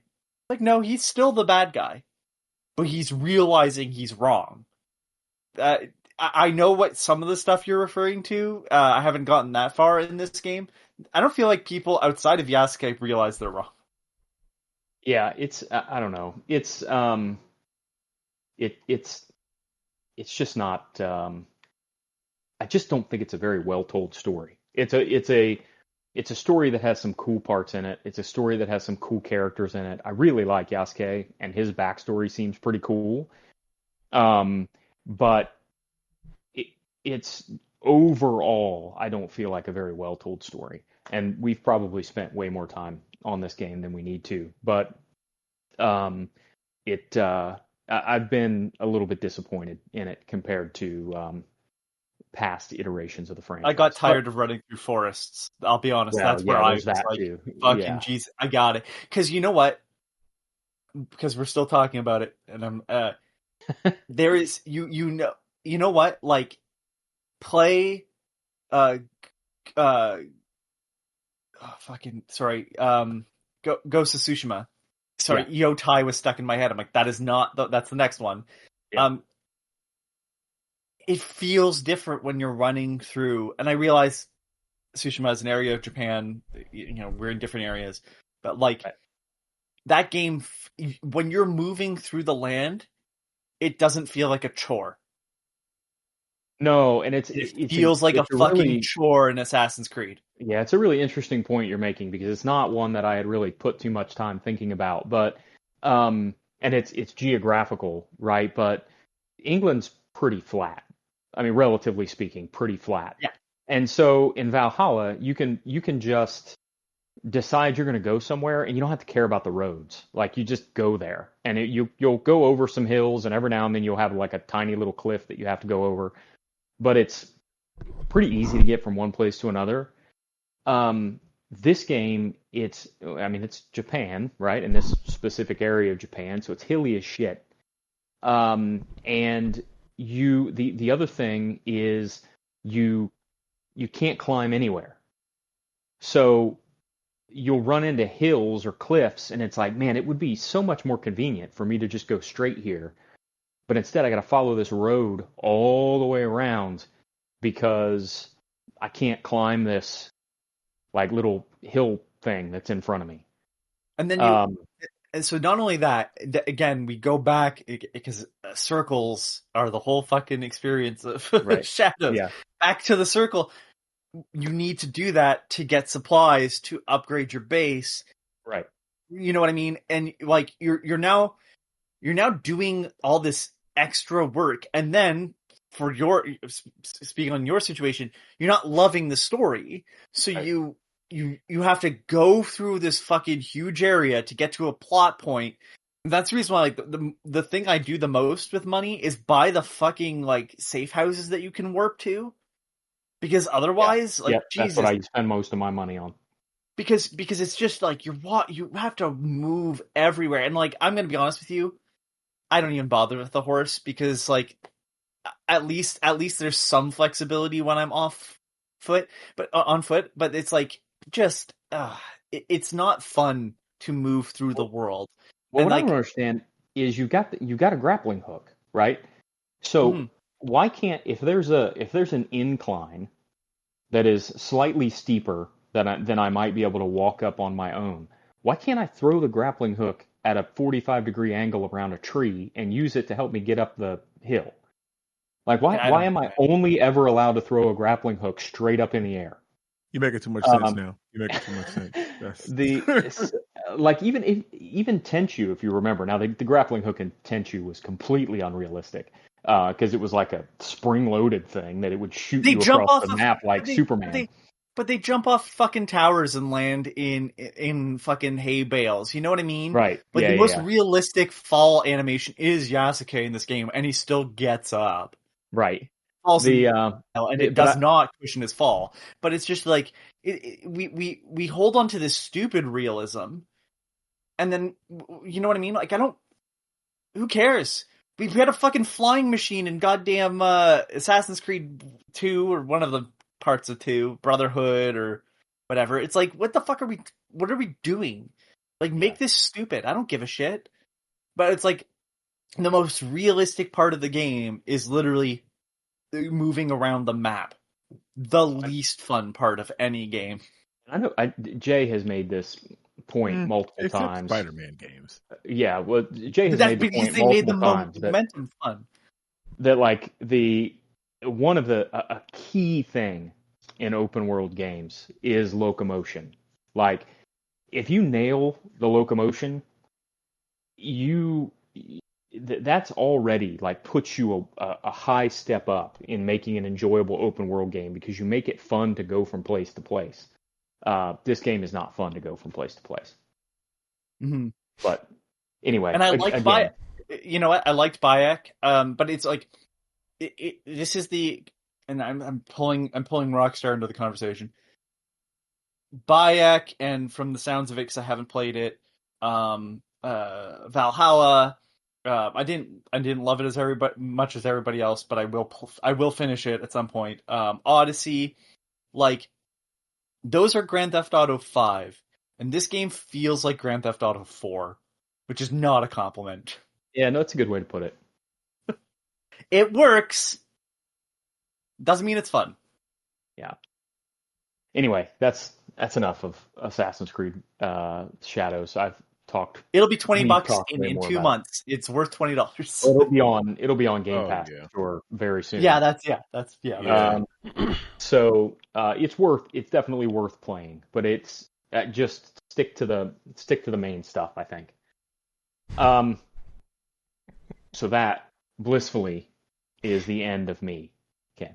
I'm just gonna say it right now. I can't wait for January when Wildbat's like, and number 3 on my top 10 games of the year, Assassin's Creed Shadows.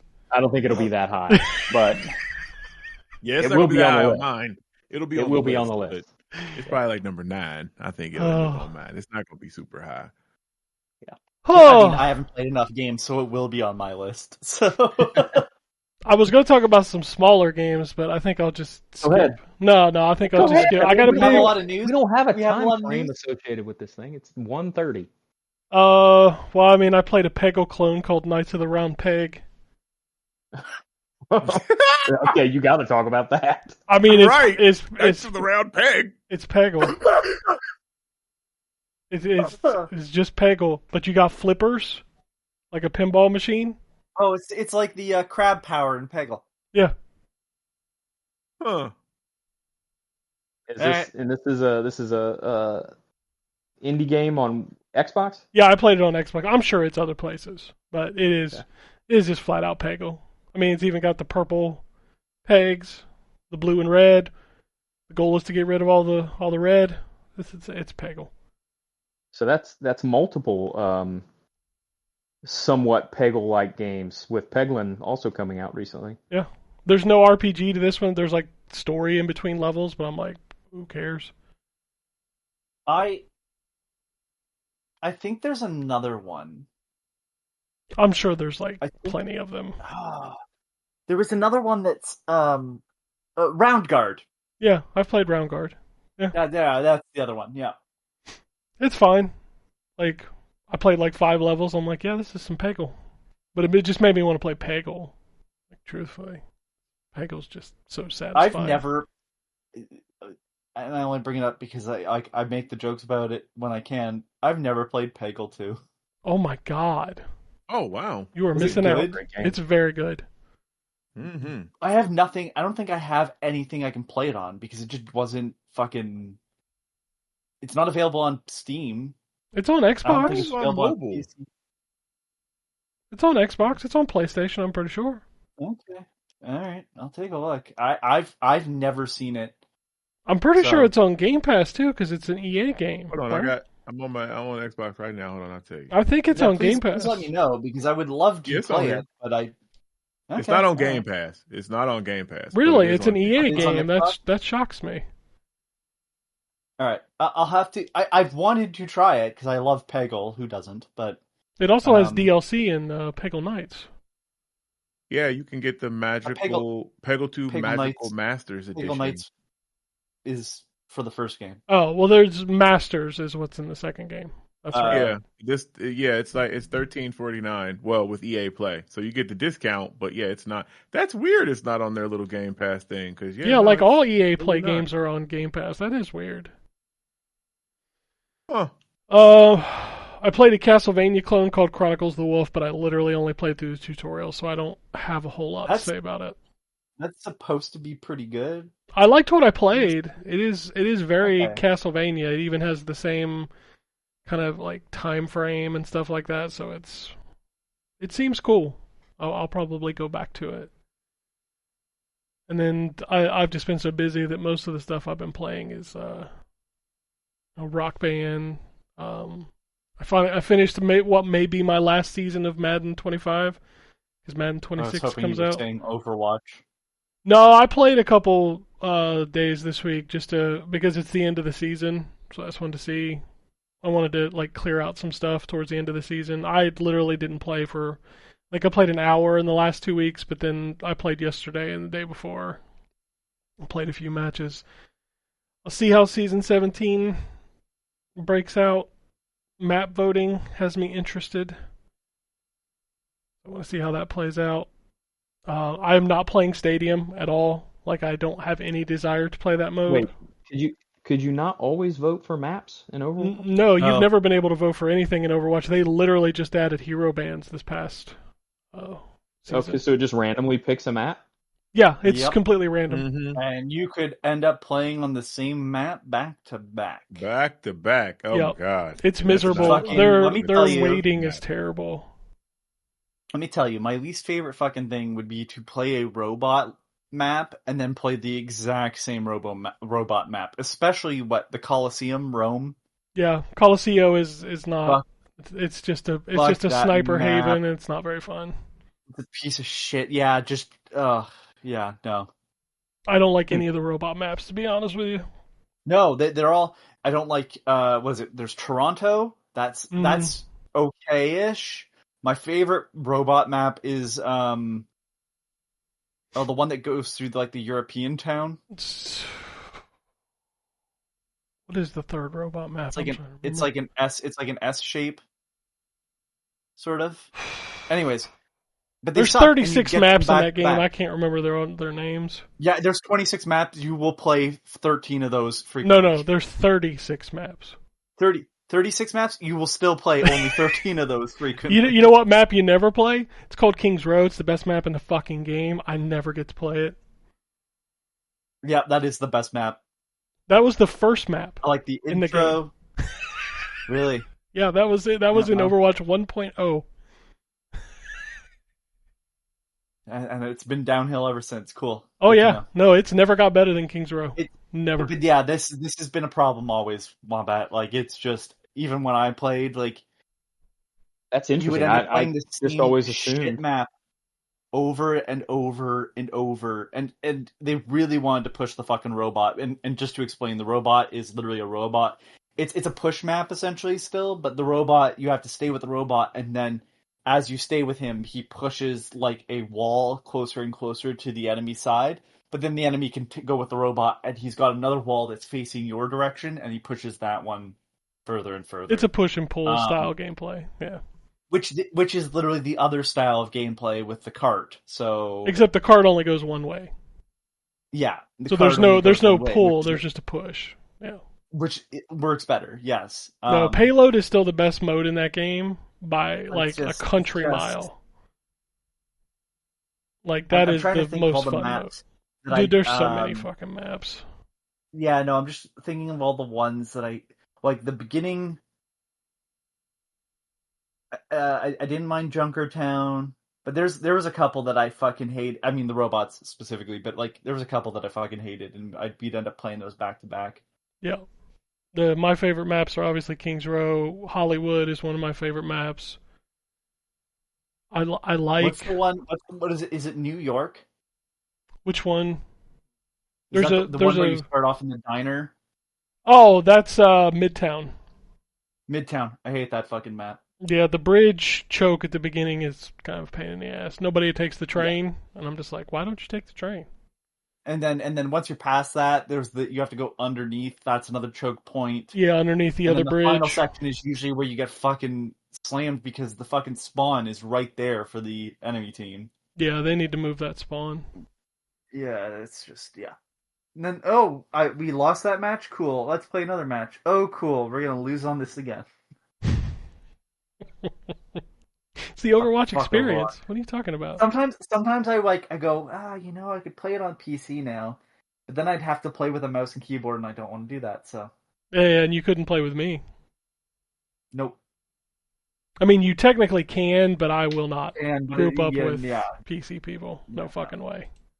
I just want to play with Xbox players because I'll be playing with a controller myself. So.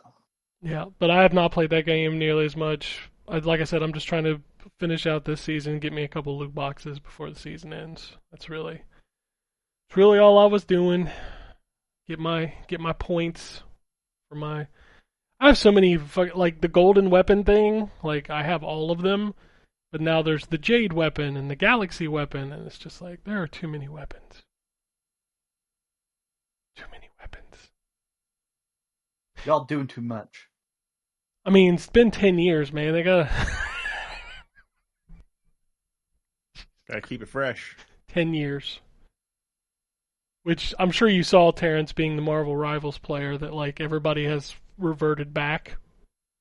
And now Marvel Rivals is dying and Overwatch is surging. It's amazing how that works, right?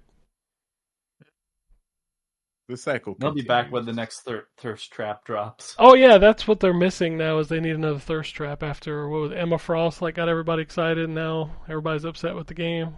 So like, people are weird. Definitely Anyway, are. hour and 35 minutes. You for what you tuned in for? You ready to hear about Death Stranding 2? Because I am totally not going to finish that game. I hope your internet goes out right as you start talking about it. Yeah, so I've had Death Stranding for a while, but unfortunately I've been very busy moving. And Death Stranding, as I was telling these guys in the chat, it's not a game that you sit down for an hour at a time to play. Ooh. I've told that story, right? When when I worked overnights, I was playing that game, and the final sequence in the first one where you have to go all the way back across the map. Oh, dude, I'm sorry, but that's trauma for me. Like when they said, when I came over the radio and he's like, "You got to go back." I'm like, nah. I love that section. I stayed up. I had work in a couple hours, and working night shift, I would come home, sleep for 2 or 3, and then sleep another 2 or 3 before I went to work. And I stayed up, and I got maybe an hour of sleep because I was just like, well, I can't put it down now. Yeah, so Death Stranding 2. Where do I even start with this? So I can't talk a lot about the story, right? Like, I have to ask, do you have a new baby? I can't answer that question. You gotta be fucking kidding me. I'm sorry, I can't answer that question. So if you let's just pull. So if you've not finished the first game, skip the next part that I'm about to talk about here, unless Wombat doesn't want me to say it. Wombat. Wombat's internet died. He left. He said he's skipping on mute.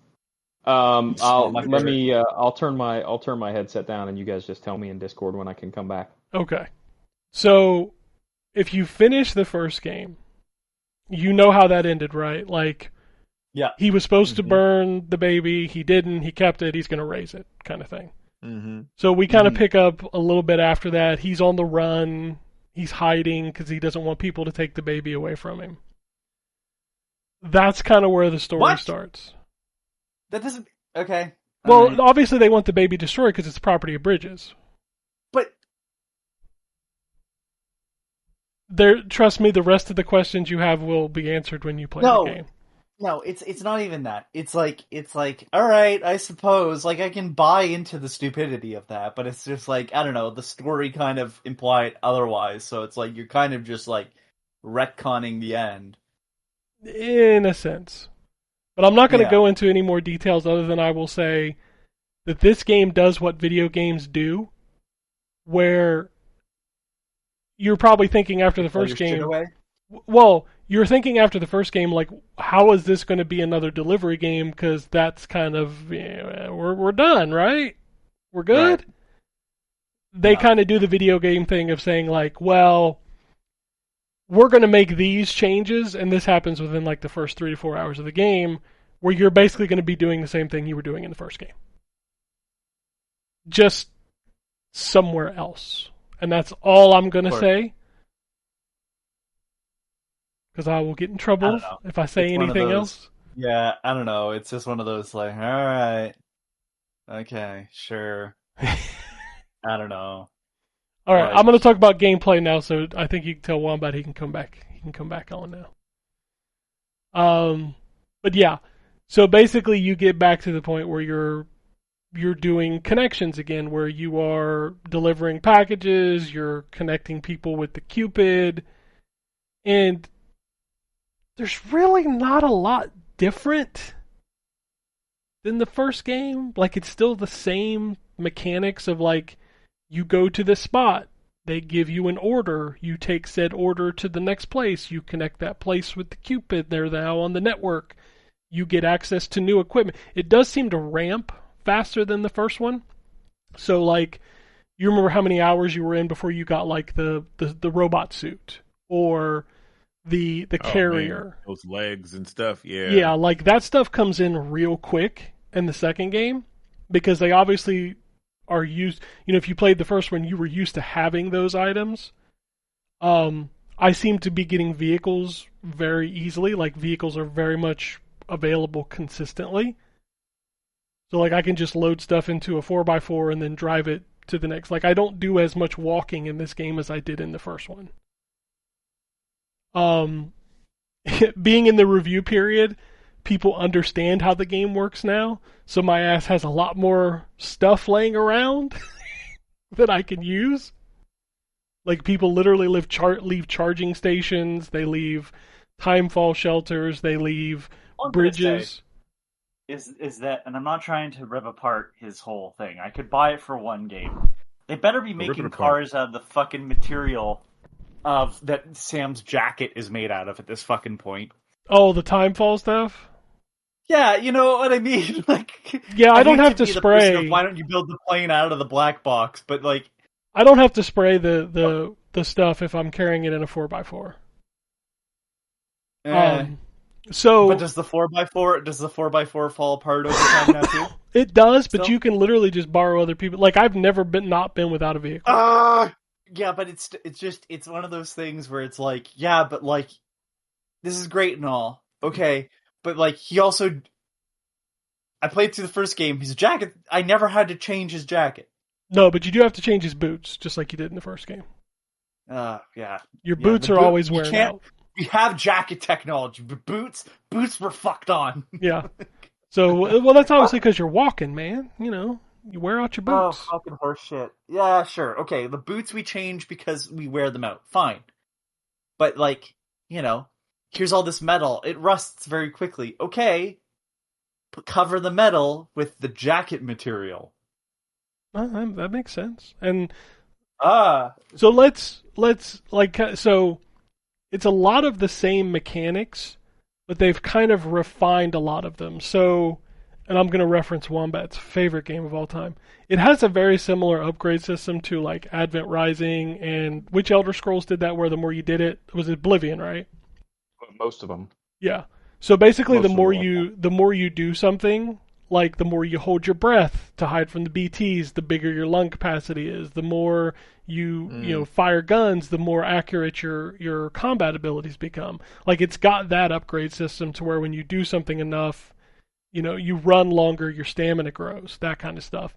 But they also added in what is essentially like a perk system where you've got this big grid of upgrades, and for every area that you connect, you get these points, and these points can be put into these different powers. So, and I'll just give you an example of one of the ones that I absolutely love, and this is like a game changer, is there's an upgrade where, when you fall down and your shit just goes everywhere and you got to pick it back up. Well, yeah. There's a thing on this grid that automatically binds it with a rope. So when you fall, it's all together.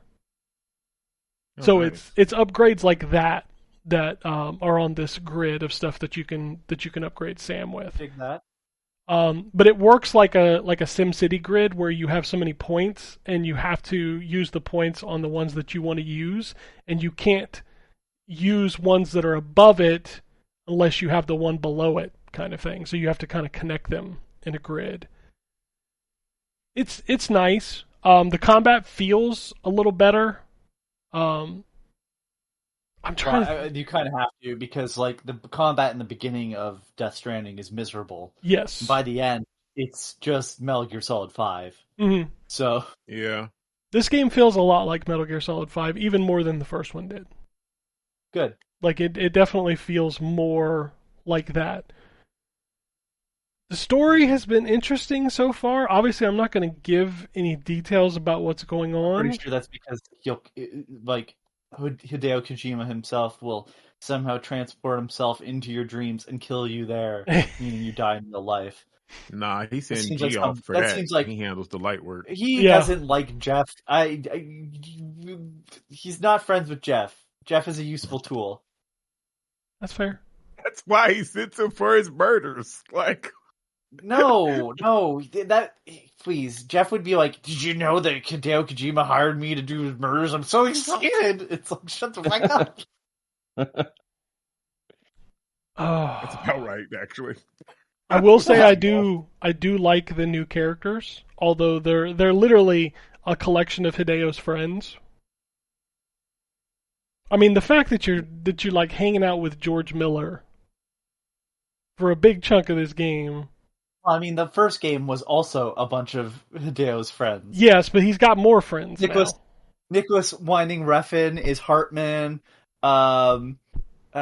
Guillermo del Toro was Dead Man. Yeah. Conan was in there, for fuck's sakes. Hey, at least this I know time. Jeff was there, yes, but like he had a couple Japanese directors. Oh god, the guy that was doing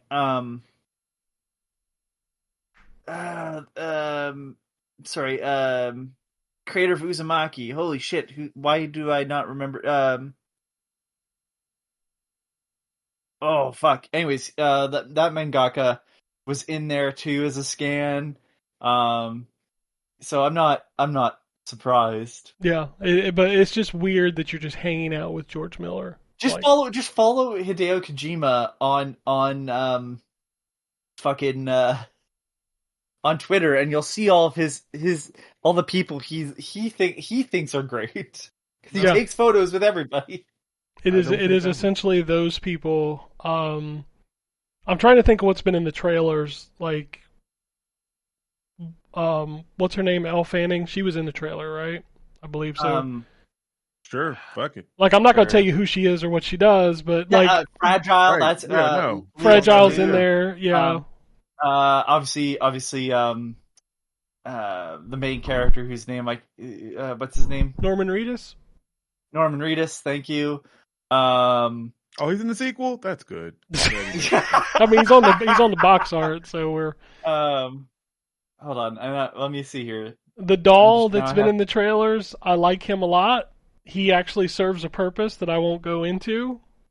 Much like everything in this game. He ain't gonna be as great as that doll in Clockwork Revolution, so he should probably not even try. Well, we'll see. We'll see. Mads Mikkelsen, Lea Seydoux, Troy Baker, Margaret Qualley. Obviously, they mention her, but I have not seen her. He can't pay to have her back. We know that. She's now a big star. The Rock is probably in it at some point, I'm sure. There's somebody in it that they haven't said. He likes weirder people. The Rock is too mainstream. Mm. He was taking photos with Chalamet though. I don't know the answer to that one, so I don't know. I couldn't tell you if I knew, but I don't know. I legitimately don't know. Like I said, I don't think Chalamet's in it, but I just know that like those are the types of people he really likes. I'm about 15 to 20 hours, like around in that range, into this game. Just to give you an idea of how long this game is, I was told I can't spoil any story after mission 28. After 20 hours, I'm on mission 10.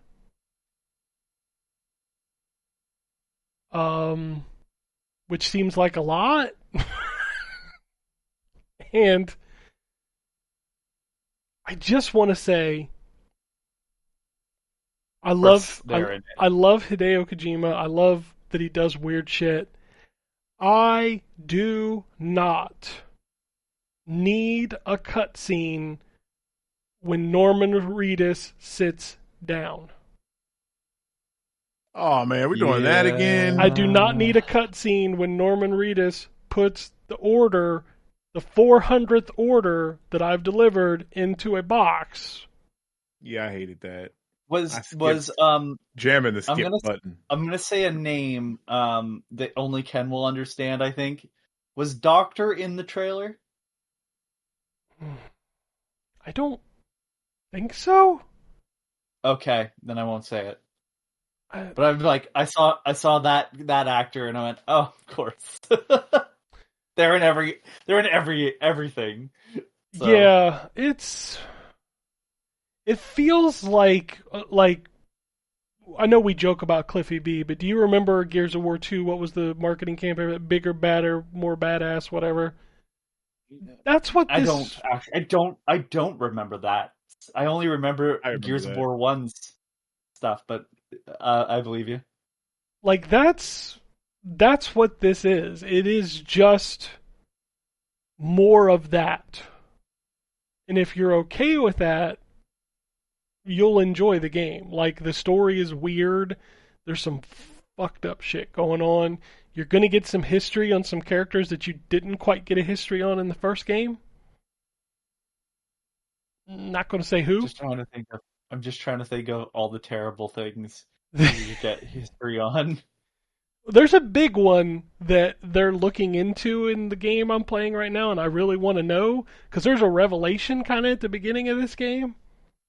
Top men. You will it's the trailer from the original where it went down Norman Reedus' throat and the baby gave the thumbs up, but this time it's his asshole. That's the big revelation. No, that's not it. Although I would not be shocked if that was a thing. Like, I'm just saying. You know, the poop and pee grenades are back. You know, it's fucking Death Stranding. Yeah. I mean, you know this from the trailers, but you don't, like, you have a ship that you have now that flies around with you. It literally lands at every place that you connect, so you can get on the ship, you can go to your room, you can read books. Get on the ship. Yeah. You can't get off the ship, though. Nice. No, I'm So kidding. Yeah, of course you can. stuff? Yeah, you can get on and off the ship. But yeah, you can use it for fast travel. I mean, like, I'm being careful of what you can say. Like, there's more ways to transport cargo now. I know I sent you a picture, Terrence, of me on a large infrastructure thing that can be used to transport large cargo between places now. It still has the connecting system where, like, you can request backup from people. You can use their stuff. Like, all of that stuff's still in here.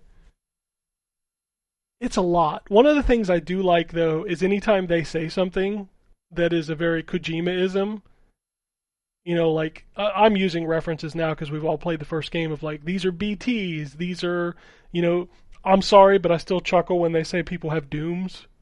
It sounds offensive. Yeah. Dooms. Dooms? Oh, God, get away from me. Yeah. What's wrong with it? You got the It dooms. sounds like a bowel disease. Yeah. Like, you got the dooms. I got a bad case of the dooms today. But You just shit yourself. anytime they say something like that, it brings up what... of course, it can't just be called, like an encyclopedia. It's called the corpus. And you can hold down a button to read the definition of what they just said. This game is, like... to put it in the words of Terrence, this game is the most. Like, it does not skimp on anything, and that's not always a good thing. But that's the way the first game was. So, it's very pretty. Especially on the PS5 Pro. Like, it's the first time my Pro, I felt like I've gotten my money out of it. I'm excited for the PC release a year from now. Yeah, I was going to say, you got to wait a year. Xbox guy's going to have to wait like 2 years, right? 3 years, maybe? Oh, you ain't Probably. getting that shit anytime soon. Yeah, that's going to be like 2 or 3 years, whatever deal old Hideo signed with PlayStation. I'm very interested to see how people review this game, because, you know, when we reviewed the first game, there was no prior knowledge to it. And this, I don't want to make it sound like a detriment, but this feels like, when Kojima does a sequel, it feels like a sequel. This feels like a not Hideo Kojima sequel. Like, there's not enough new in the gameplay department, at least where I'm at, that makes it feel like a jump from MGS 1 to 2 or something, you know? Well, So this feels more like an expansion to you? It feels like the same. It feels like the same palette with some new paint, some new design. You know, I like it. I like it a lot, but it is definitely a game that I cannot play. You know, what I'm working on now with, like, this move and stuff of, like, I'm just gonna sit down for an hour and play this. No, you need 2 or 3 hours to feel like you got something out of this game. Because it is a lot. It is really a lot. So, but no, I'll be interested. By the time this goes up tomorrow, the reviews will be out. Mine will not be there because, even when they sent us the code, they were like, if you don't make it, they really want you to finish it before you review it. And I'm assuming that it's got a Kojima-ism in it later. Like, I don't know if it's an MGS2 kind of thing or whatever, but. Ta-da! And then someone just shows up at your house and shoots you. Yeah.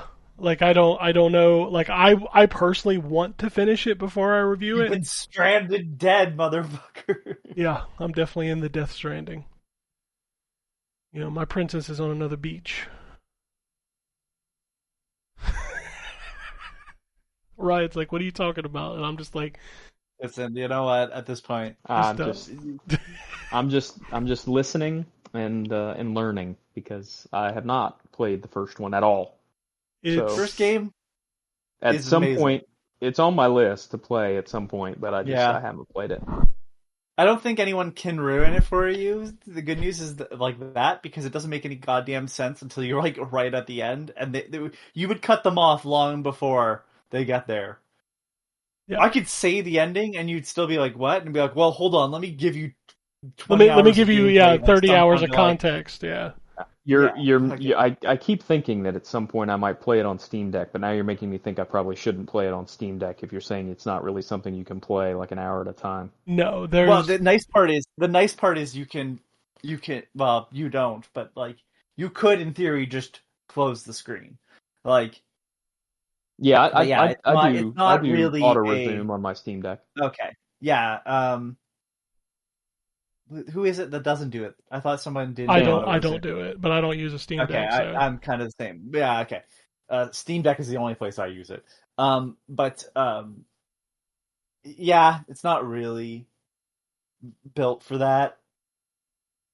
If you're grinding out like materials, sure. Like if you're building or like building structures and grinding materials, absolutely.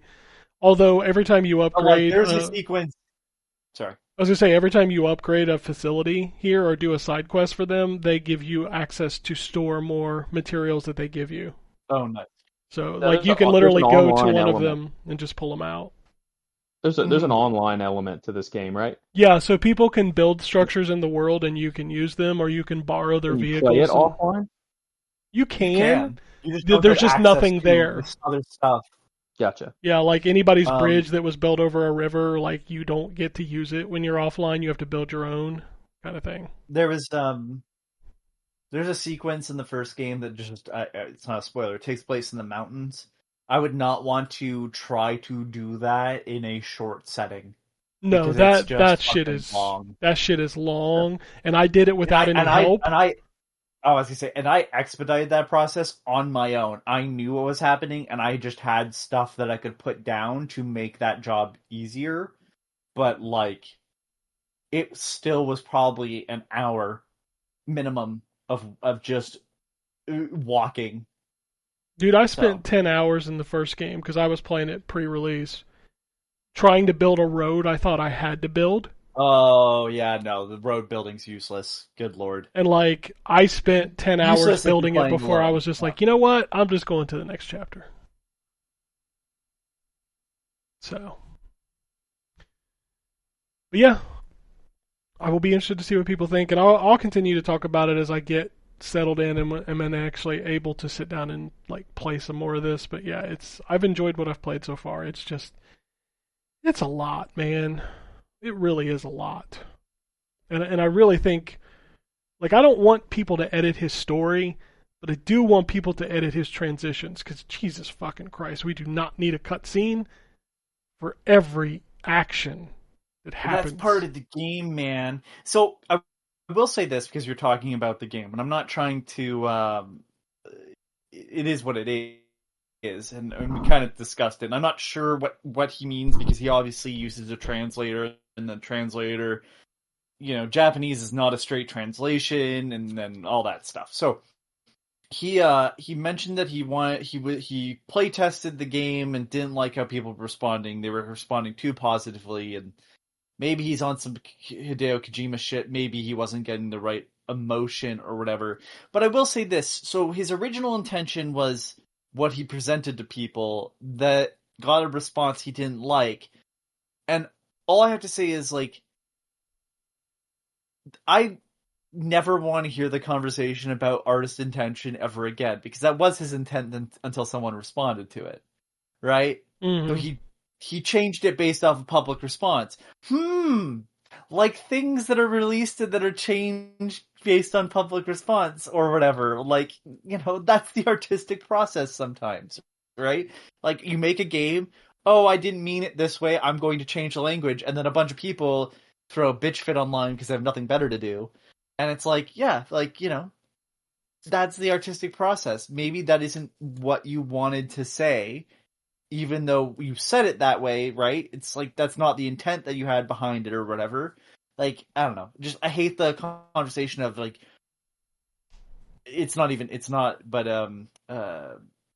censorship or whatever. It's like, well, no,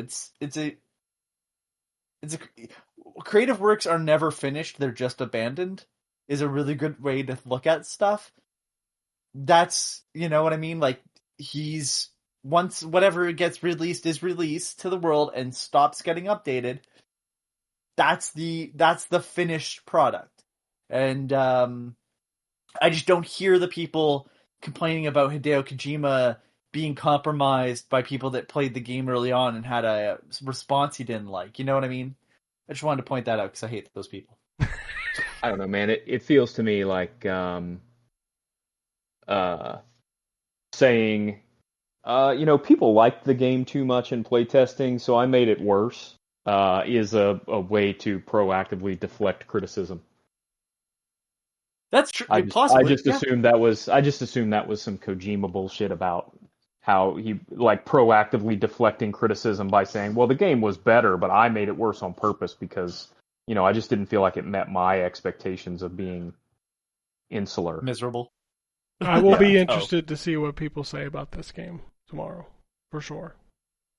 I will be very interested. I hate to say it, but Ken, I can see the ass-kissing line starting up now. Jeff Keighley's Game of the Year.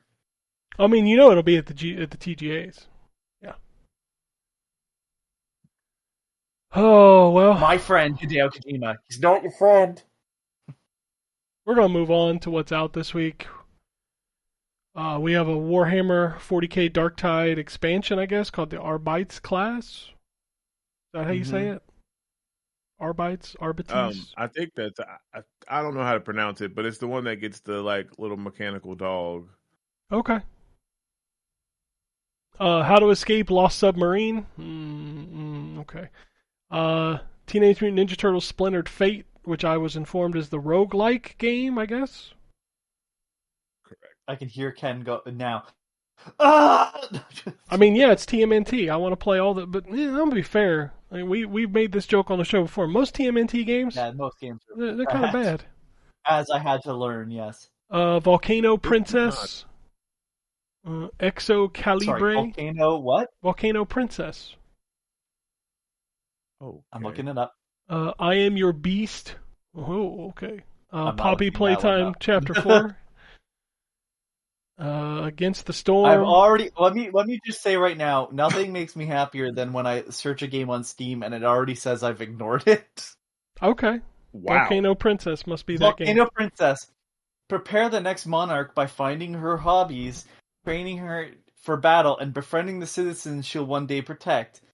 Dive into an all-new parenting simulator RPG adventure where every decision you make will not only affect the future of your daughter, but that of the entire empire. This is clearly inspired by Princess Maker, which sounds like a very different game. Like, it sounds like you just, you know, create your own princesses, but, like, it was literally like a game where you, like, chose things to do or whatever and would change how she would respond. It's a virtual pet. That's basically what it is. What was the other game that you mentioned there, Ken? I mentioned a lot. I don't know which one you're referring to.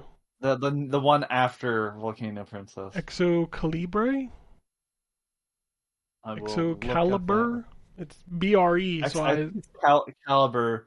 It's a vertical shmup. Hell yeah. What was the one that had the name that sounds like not good? I Am Your Beast? Is that the one you wrote? I Am Your Oh, okay, Ken, you might I want to think look I into want to this play game. that It one, looks like actually. yeah, Yeah. it's a first-person shooter. It looks like 13, Oh, the original 13, not the new version. Yeah. I'll check that out then. All right. We got Anvil Saga, Black Desert, Boxville 2, Ruffy in the Riverside, which I'll talk about next week. Well, that game's fucking wild. I played the demo of that. That game is fucking wild. I did not play the demo. I played the whole game. Well, must be nice, motherfucker.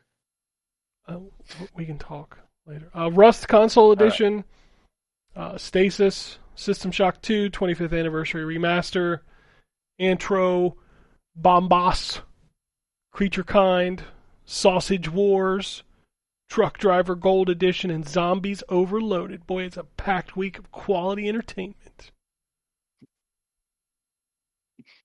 Death Stranding 2, On the Beach. I keep forgetting that's what it's called, On the Beach. I hate that fucking title so much. Just reminds me of a fucking what is it? Beetlejuice 2 Beetlejuice Goes Hawaiian or whatever. There's a new terrible. Macross game coming out this week called Shooting Insight. Was there any Switch 2 games out this week? Tamagotchi Plaza, Nintendo Switch 2 edition. Okay. Hey. Wow, that Macross game is a shooter, but 3D. It kind of looks pretty, but it's also got just mixed reviews on Steam. So. Alright, let's talk about Nintendo Switch. My favorite console to talk about. Well, first up, we got Agent 07 Spy Revenge. That's something. Cat Terror, The Abandoned House. What are we doing? Oh, I'm just skipping through these. Is there anything funny on here? Hole Digging Master. There you go. That's a Sushi versus Burger Race.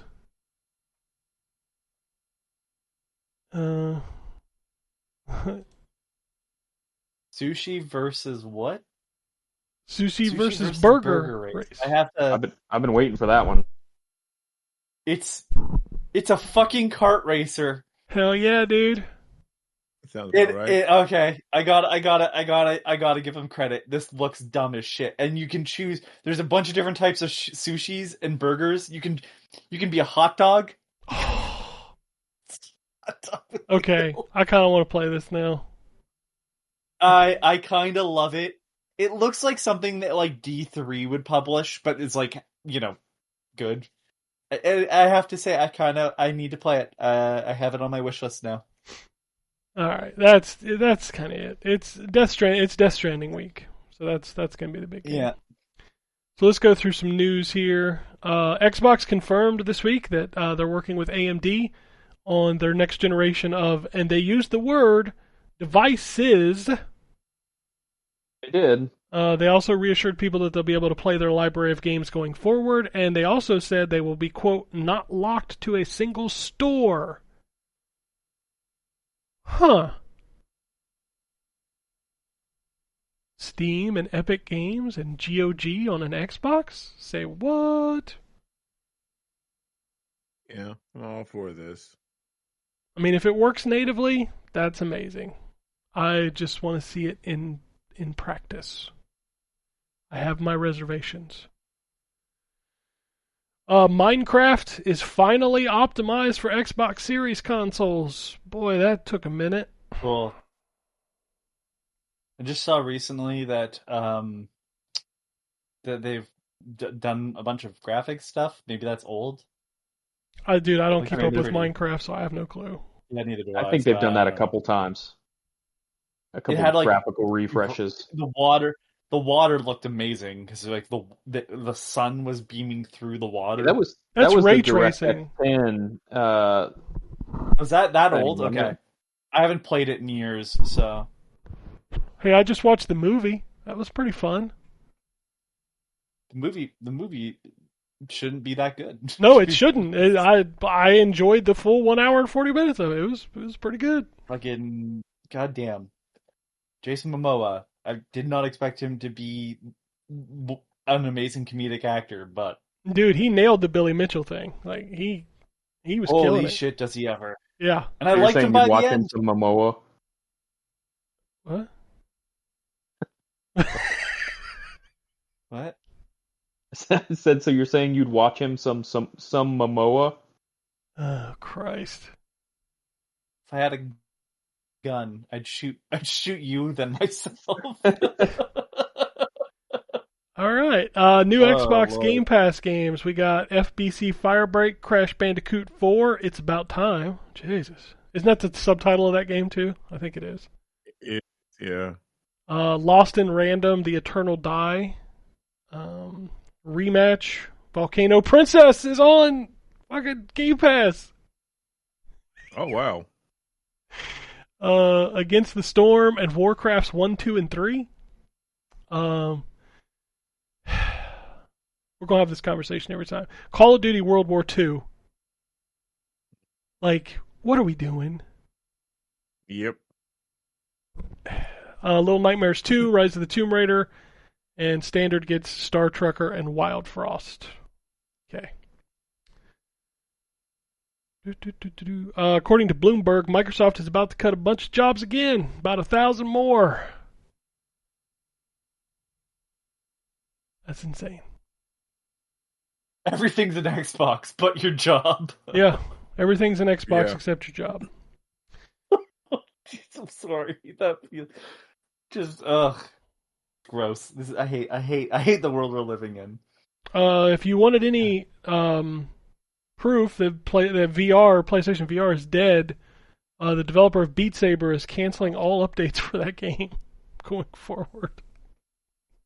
Yeah, that's wild because they update Beat Saber all the time. Yeah, So that's a sign that system is dead. So maybe we can get like $150 bundle coming up soon. probably. I'll buy a new one for the rats. I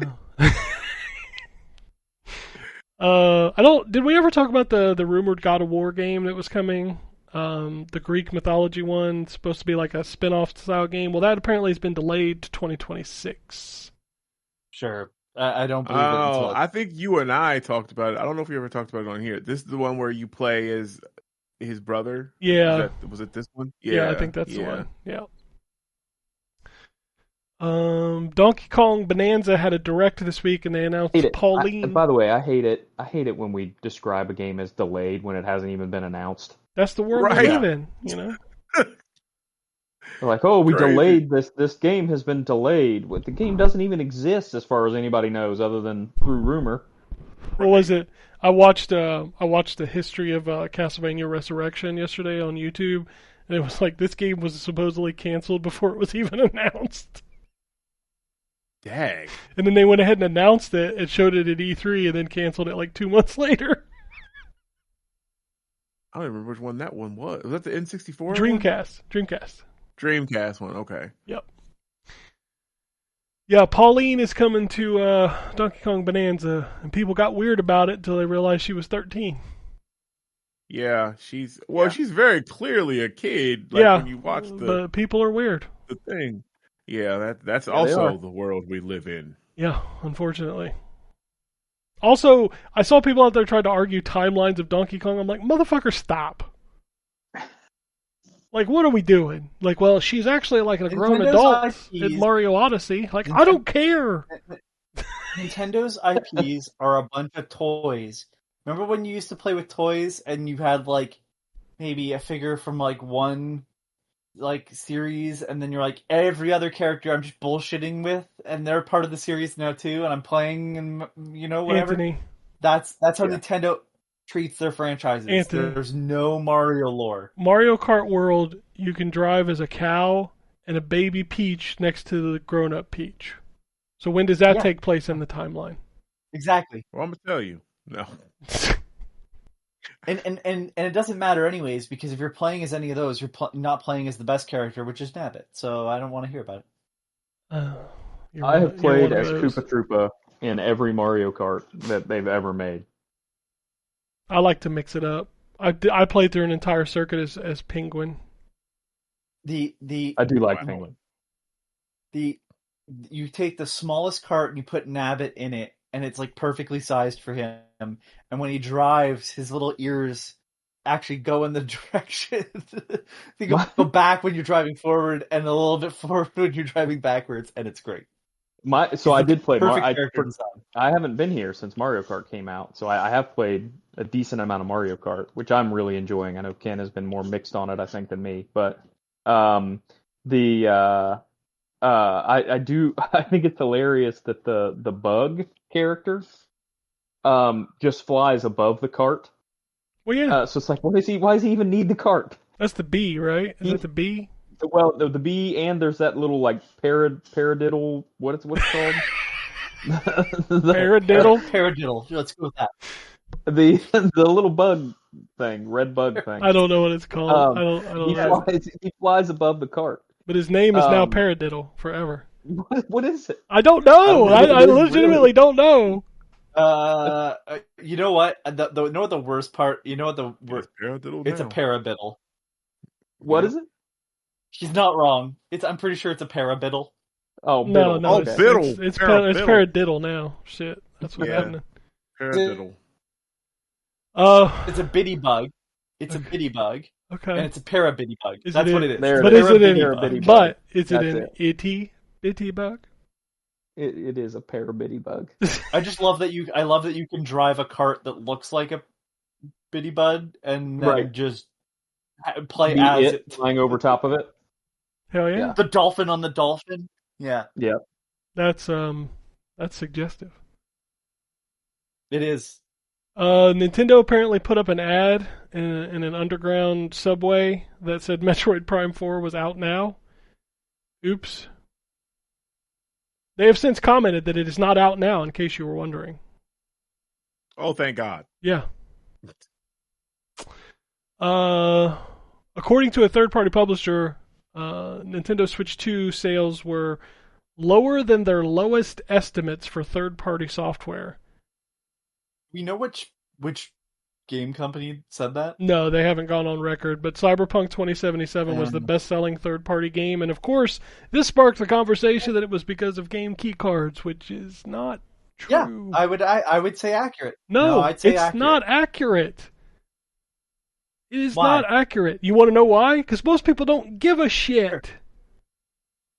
I disagree. Well, with a physical product, I disagree. Nah, people don't care that much about those. A loud, vocal minority on Twitter cares.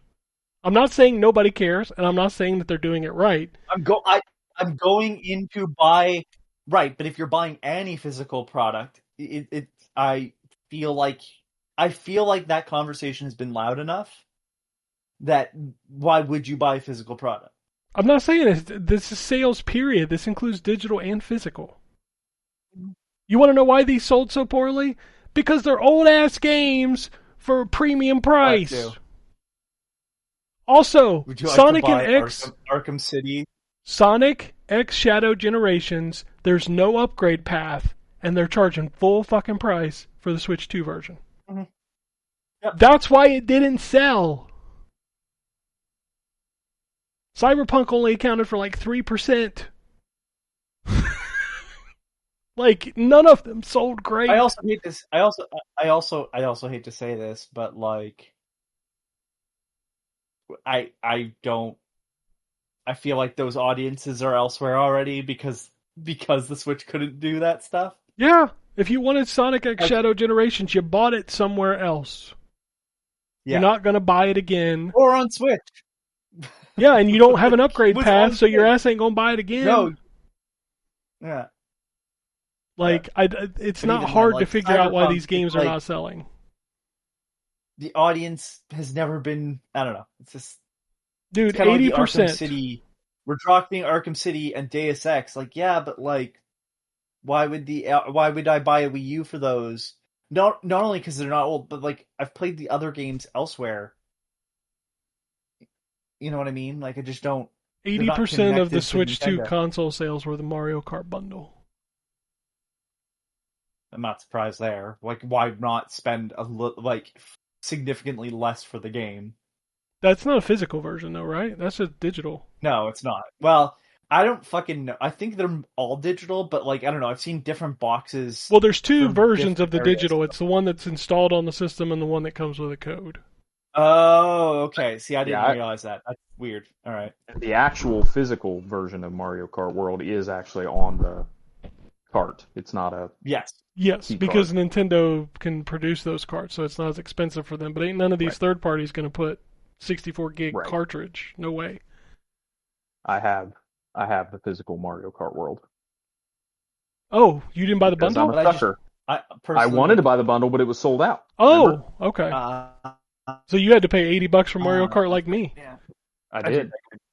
Ugh, I regret that $80. And it's speaking of money spending on kart racers. That I fucking found out the price of the new Sonic game last night. Jesus Christ! Man, this shit's getting too $93 expensive, dude. for the standard version. Yeah, why the fuck would I want to play that? Get the fuck out of my face. What I do we love got? Sonic. Go fuck yourself. Speaking of Switch 2, apparently Stellar Blade is in development for Switch 2. I doubt that. Oh. Could it be? Sure. I mean, I've played on low enough detail at one point just to see how it ran, but like, as I try to figure out how much, like, you need the world set at a higher thing because certain walls just don't load in. Like the texture is so bad, it looks like a PS2 game. It's odd. PC gaming is fun sometimes. You could. I don't know why you'd want to. Because everything with a new system, it's like, oh, I got to put my game on the Switch Yeah, I don't know. Yeah. now that it can actually run. Fantasy Life I, the Girl Who Steals Time, is adding a new mode called Roguelike Open World. Ugh. I mean, I felt that shiver. Hey, Yeah, I'm good. I don't even have the game, so it doesn't matter. But whatever. I mean I'll be buying it at some point, but maybe not. Capcom has a Spotlight Showcase scheduled for June 26th, so that's this week at 3 p.m. Will feature titles Resident Evil Requiem, Pragmata, Street Fighter 6, and Monster Hunter Wilds. You know, two of the very new and hot games from Capcom.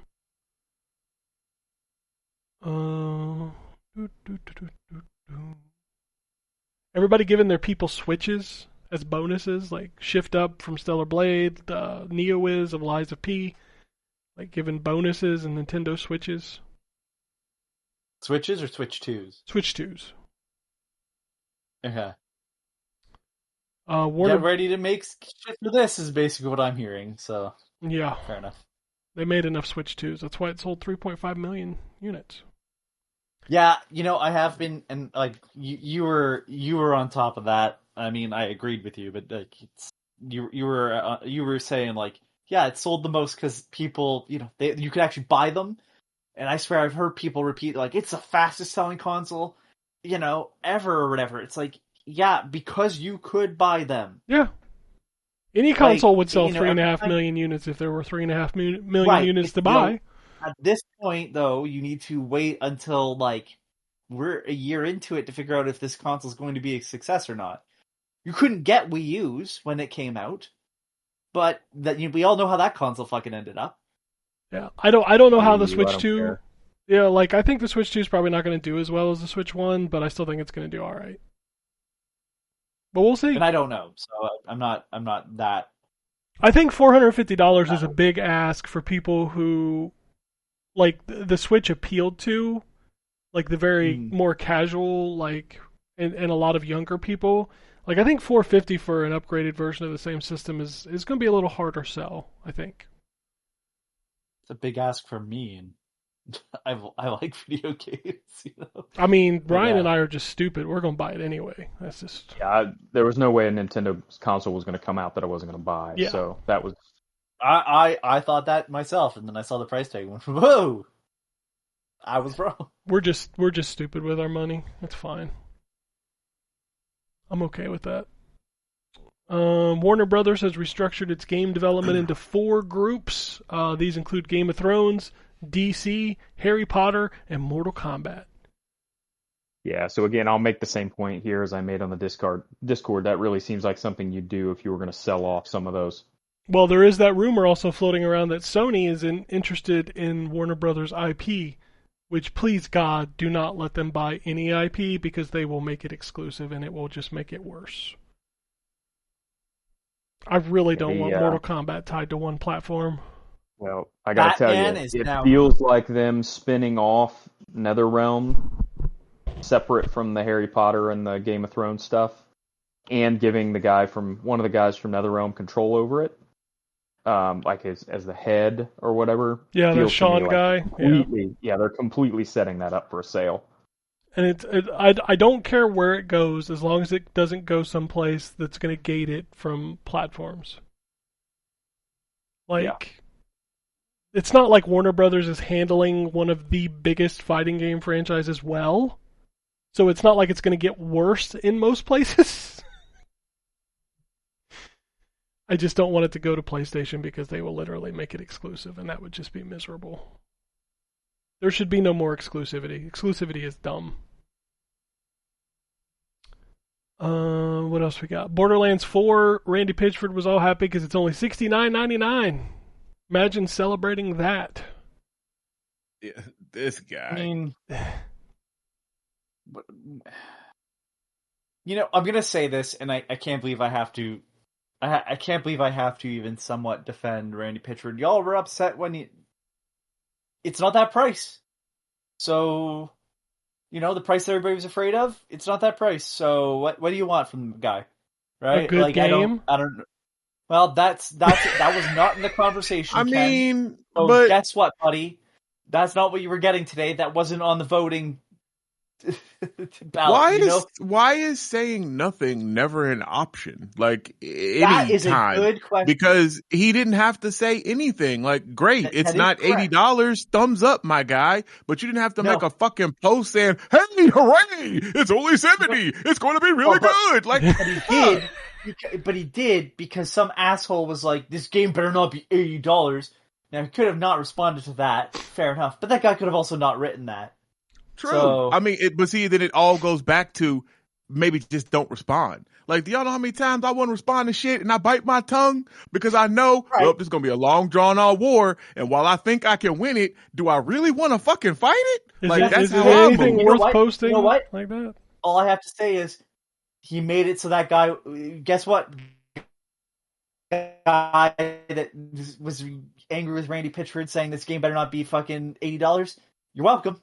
Randy made it so it's not $80. So, you know what? Like, I get it. I get why Randy's out there in this particular scenario. Again, this whole conversation could have been a fucking email, but you know what I mean?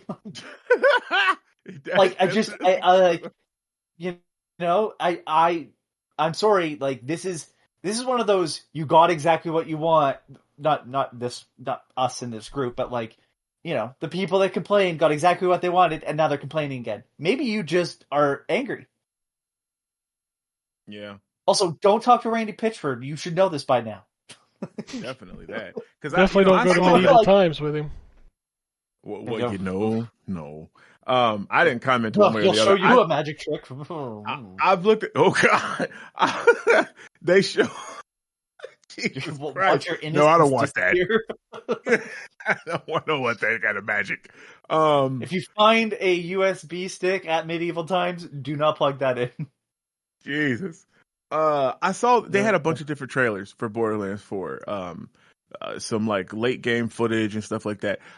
I saw it and I was like, oh man, looks like Borderlands. Like I played Borderlands 3. I played Tiny Tina's, Wonderland. And honestly, I think Borderlands 2 was the peak of Borderlands. And I don't think we're going to get back to that. So at this point, I liked the pre-sequel. No. Oh, that was good. No. I did like. No. Really? You didn't like that? I hated that game. I liked the gravity stuff. That's not Gearbox either. I didn't like it though. No, but it felt like I didn't know that. It felt like DLC, but I didn't mind it. Yeah. But yeah, I don't think because like I was watching and I was like, unless Ken is like, well, I got this, we got to review Borderlands. Like I don't care. And even then I'm not going to care. Like I don't know. Just nothing about it is drawing me to it. And then I'm even more turned off when I see this nigga taking a victory lap when he should just sit the fuck down. Like, I just feel like I have to do it. But then again, that kind of is. But it's like He's a white taking man, a so he victory gets to lap. go around and do all of that. He's taking a victory lap though because someone literally just gave him the layup. Oh yeah, for sure. You know what I mean? And, like, I get it's such an easy fucking victory. Like, I wouldn't be excited, sometimes, but at the same time, like, you know what? This might be the only victory this game gets. I don't know how much more Borderlands gets out of it. The movie fucking failed. The You know what I mean? The games sell So let like him have crazy. his little victory. The games sell like crazy. But will this one sell like crazy? It will. It is more expensive. you think it will? It will. I don't know. Here's something that we don't understand as people who are like tired of the series. Borderlands has a cult fan following that you would not even fathom. I'm sure. It's crazy. It's one of those. It's one of those. I'm not invested in the failure or success of this game, and I don't like Randy Pitchford.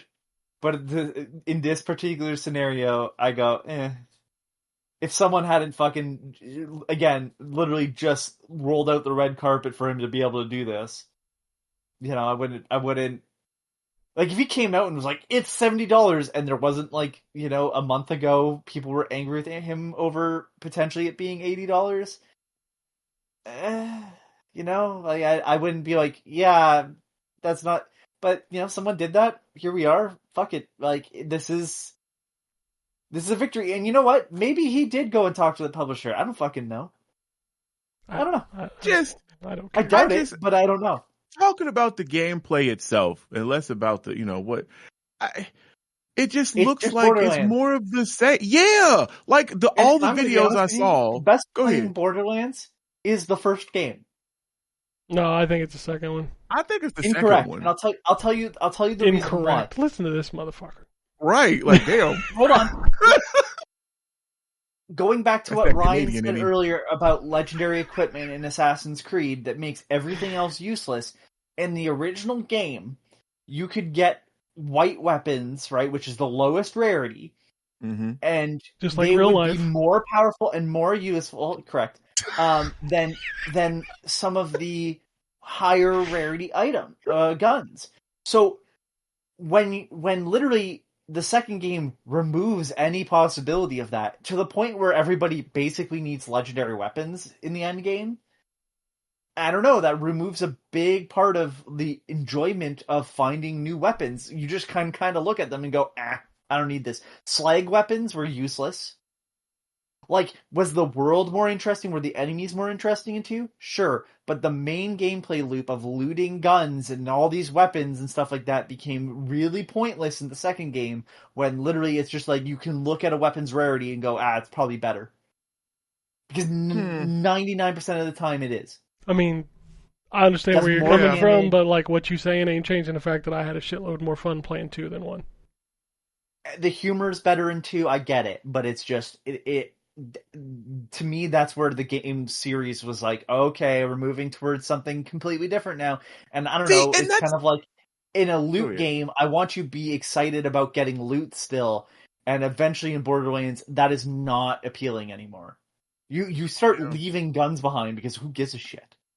Well, that is true. That happens a lot in Borderlands 3, I know. But that's the other thing. Like you were talking about the writing and the comedy and stuff being, top tier in the second one. It sucked ass in the third one. Now time has marched on, so things had to change, which I totally understand. But I just feel like at that point, then maybe you should just lead at where it's at. Like, cause that's where that's like the Duke Nukem show, getting a show. I don't know if that nigga needs a show. Like, Duke Nukem was great for what he was back then, but how do you take that character and make it okay? I don't even fucking see how unless he just mute and he don't say nothing. Like, I don't know. Kick ass and chew bubblegum and unball out of ass. But yeah, even the writing went down with Borderlands 3. I don't see, and I didn't know that Borderlands had such a big cult following, that like Kim was talking about. But I'm okay with being done with Borderlands. I never even played the third one. You're You ain't fine. so much. I played an hour. I bought the special edition, like the edition I that did has all too. the first pack of DLC, and I played an hour, and I went, I don't know if I like Borderlands. Well, there was the Xbox version crashing Never went all the time too, so that was fun. Yeah, Yup. I bought it on PS4. At launch. So Oh, see, I don't know if they had that issue, but yeah, it was rough on Xbox. And I cashed out and bought that same big edition. And then when they came out with the Series X thing, instead of just like giving you the upgrade, it was a separate thing, like a next gen. Like their the bundles and pricing scheme is so no, fuck Borderlands, man. I'm done. I'm good with it. you want to buy? You bought the season pass, but now it's season pass 2 time. Yeah. Face. The All right. Ultra Get season the pass. fuck out of my Like, fucking face. This must be the show where we talk about mid for a long time today. Apparently. Oh yeah. No, I mean, when it comes to Borderlands, that's all we got. I'm gonna ask you a question, and I'm gonna be honest. This shocked me. How many copies do you think the original OG Final Fantasy VII has sold? 14 million. Really? To date? So to today? Yeah, from To date. 1997 to today. Well, you're not talking just physical. You're talking like digital and everything. It just says OG. That's all it says. Oh fuck. Okay. Remember, there was like 100 million PlayStation 1s, right? Yeah. So I still say 14 million. See, when you say that, in my brain, people talk about that game like it's the greatest thing since Jesus. Like, it should have been So 50 million copies, right? 50 million. No. Yeah. No. Anthony's very close. Ooh. It's 15.1 million copies. See, in my brain, All right. that game should be like a 50 million seller because, like, everybody, like, that was the PlayStation game, that and Metal Gear Solid, right? Yeah. Yeah, but like it was the PlayStation game for gamers. You know, not PlayStation game for people buying things for their kids. I mean, just as an example, the most recent Crash Team Racing, Crash Team Nitro Fueled, has sold 10 million copies in 20 Holy less crap. years. Yep. Wow. Okay. Yeah. But, I That mean, it's an RPG, specifically a turn-based RPG. That's a niche product. No matter how popular it is in video games, it's not necessarily popular to. It's like saying D&D is extremely popular, and yes, it's more popular now. It's still not like a huge fucking part of mainstream culture. It takes its place in there, but I don't know. I think like the game card thing earlier. I just think there's a really loud voice of people that don't account for most people. Because like I'll right above it, normies. I understand what you're saying. right above it, Fallout Shelter. Can you guess how many times that game has been installed in 10 years? Way too many. 230 million times. Jeez. Price of free goes a long way. But still, Yeah. I've never installed it and it's free. I think I may have installed it once and didn't play it, so It's sure not how horrible. much I gave it. But No, it 230 doesn't look million horrible. people, like that is Yeah, that's crazy. insane. For sure. Also, Luigi's Mansion has sold more than Final Fantasy VII. Put that in your pipe and smoke it. That's also crazy. Yeah. All right, let's wrap this up. It's super late, and Terrence and I have things to do. Indeed. Golden Tea Gay Classics. shit, or... I'm delivering him something. We're gonna have some Shake Shack. It's gonna be delicious. Terrence, my man, what is he delivering you? The TV. What do you think it is? Yeah, I was just curious. It is. I appreciate you looking out for Headsets, me, homie. controllers. I appreciate it. We've gone over all the stuff that you hoard, and I don't Terrence hoard might it. need. People There's give a- it to me. Like, and I've given a lot of it away to rats. Those things can be connected still. So that doesn't. People give it to me. Yeah, that's mean you're not a hoarder. Hey, I throw a lot of stuff away. Dragon on top of the gold. The dragon on top of the gold. No, guys, I'm not hoarding it. It's just it was all given to me. I mean, if I had gold, I would hoard it. Fuck y'all. I probably would too, honestly. I don't really have any other You and every other capitalist. big news So. on here. Although they are bringing out Golden Tee Golf Classics in just a few weeks. Yeah, wow, what a, because that's the next one from Digital Eclipse, and Mm-hmm. I don't know, that seems like a step down. Well, they're doing Mortal Kombat, so They're 2 good and games. yeah. Yeah, but like Golden Tee are good games, but they are just They're very popular. I will say that. I love those games, by the way. I just don't know how you Candle play in it the without a Wind is a trackball. popular song. I wouldn't say it's the best song ever. I didn't say it was Well, the that is true, best too. I don't game mean ever. I about just said it's popular. but I don't know. Yeah, I don't know. Maybe they can explain to me why this is so important. I mean, if anybody can. 'Cause I don't know. It is that, yes. And finally, Marathon has been delayed to an unspecified date. Shock, Just cancel shock, it. shock. Probably for the Cancel best. it. Yeah. Just cancel it. Yeah, I think. I think don't know how I think to that game is say that Dunyan in nice. Rings. Just gonna say it. I think you're right. It should be. It should be. Yeah, with the stolen artwork and all that. Just fucking dump that shit. And it's like, you know what? Give Bungie one more chance, I guess. I don't know. Nah. That's it. That's all I got. This is a long show. We talked a lot about Assassin's Creed. Holy shit. We don't have any emails. I don't have any or emails. I don't have any tweets fucking or cheats or reats or nope. people eats. I tweeted Most and I eats. All right. skeeted and nobody responded to it. Somebody retweeted it, but that was it.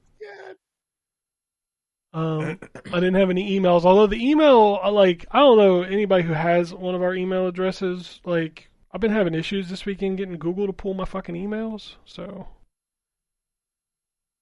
I've got a ticket in with our web host, which is hilarious because I literally just paid, like, for the web host for the year, and then my email fucks up. I'm like, what are we doing, guys? No, I know it's not their fault. It's on Google's side, but still, it's funny. They're like, "That's a bitch." As soon as I charge the credit card, you have the button for that. Button for what? Oh God, you're absolutely right. He's talking about the fucking soundboard. Nobody used the soundboard today. I know, but no, that's, but he that's said, what "Gotcha, he's bitch," saying, and I'm like, "You have the soundboard." I literally. Gotcha, bitch. There you go. There, yeah. I literally could have just hit the button. Oh my God, I always forget about the soundboard. We always do. Yeah, we always forget about the soundboard until somebody says space. I don't have my screen up, so shit changes. Yeah. Space. Yeah, it just goes crazy at the end of the show. Yeah, because you remember it was there. Blood to Grandpa. Jesus Christ. No, I do have one more thing. Okay, so this is probably not something that you think of too often. But are you either of you familiar with Adventure Gamers, the website? No. So I like point and click adventures. They expanded past that because there's obviously like you could say like Blueprints is somewhat of a adventure game in that sense, right? Mm-hmm. Somebody has bought that website and now they review gambling games. And the old team that wrote for Adventure Gamers has basically said it's bullshit. And it's quite a shame because it really was one of the best websites for finding puzzle games that have like a story or an adventure aspect to them, so not just like Tetris or whatever. Yeah, like latest slot game reviews. What? Slots. We're gonna play some slots. How the fuck do you review that either? I don't know. Like, you know what I mean? So it's a real shame that because it was a great resource and now it's been kind of ruined by capitalism. So welcome to America. Yeah, yeah, real shame. It was one of the best websites to look that stuff up. Somebody sent me an email the other day and asked me if I was interested in selling the site, and I replied with, for $1 million.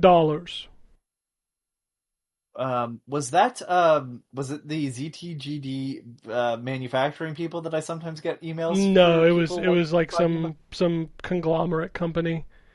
They haven't replied back yet, but I'll let you know if I make $1 million. Sorry, I'm just trying to relevance. I think it's He'll funny. let you know by flying his jet over your home. Yes, And you're yes. like, what the hell? Go outside. And you're like, oh. I will drop shame on you from above. Peasants. All right, that's it for this week. If you want to tweet Skeet and email us, we're at ZTGD Radio on both social platforms. We are also have email addresses. It's podcasts@ztgd.com. You can send those. I have to read the post on their website. About us. Adventure Gamers has long been recognized as the largest English language website dedicated to the adventure game genre. Since our founding, we've provided trusted, in-depth coverage of puzzle-driven narrative games. From classics like Zork, King's Quest, and Monkey Island to the latest releases redefining the genre for modern players. And then there's a space. But as the digital entertainment world evolves, so do we. Expanding into the gambling industry. Recognizing the growing convergence between gaming and gambling, Adventure Gamers has expanded into including coverage to include online gambling sector. Apparently the forums have been lost too, and the only reason why I say this is because they were a archive, and that is just gone now. So yep, that's how the world works.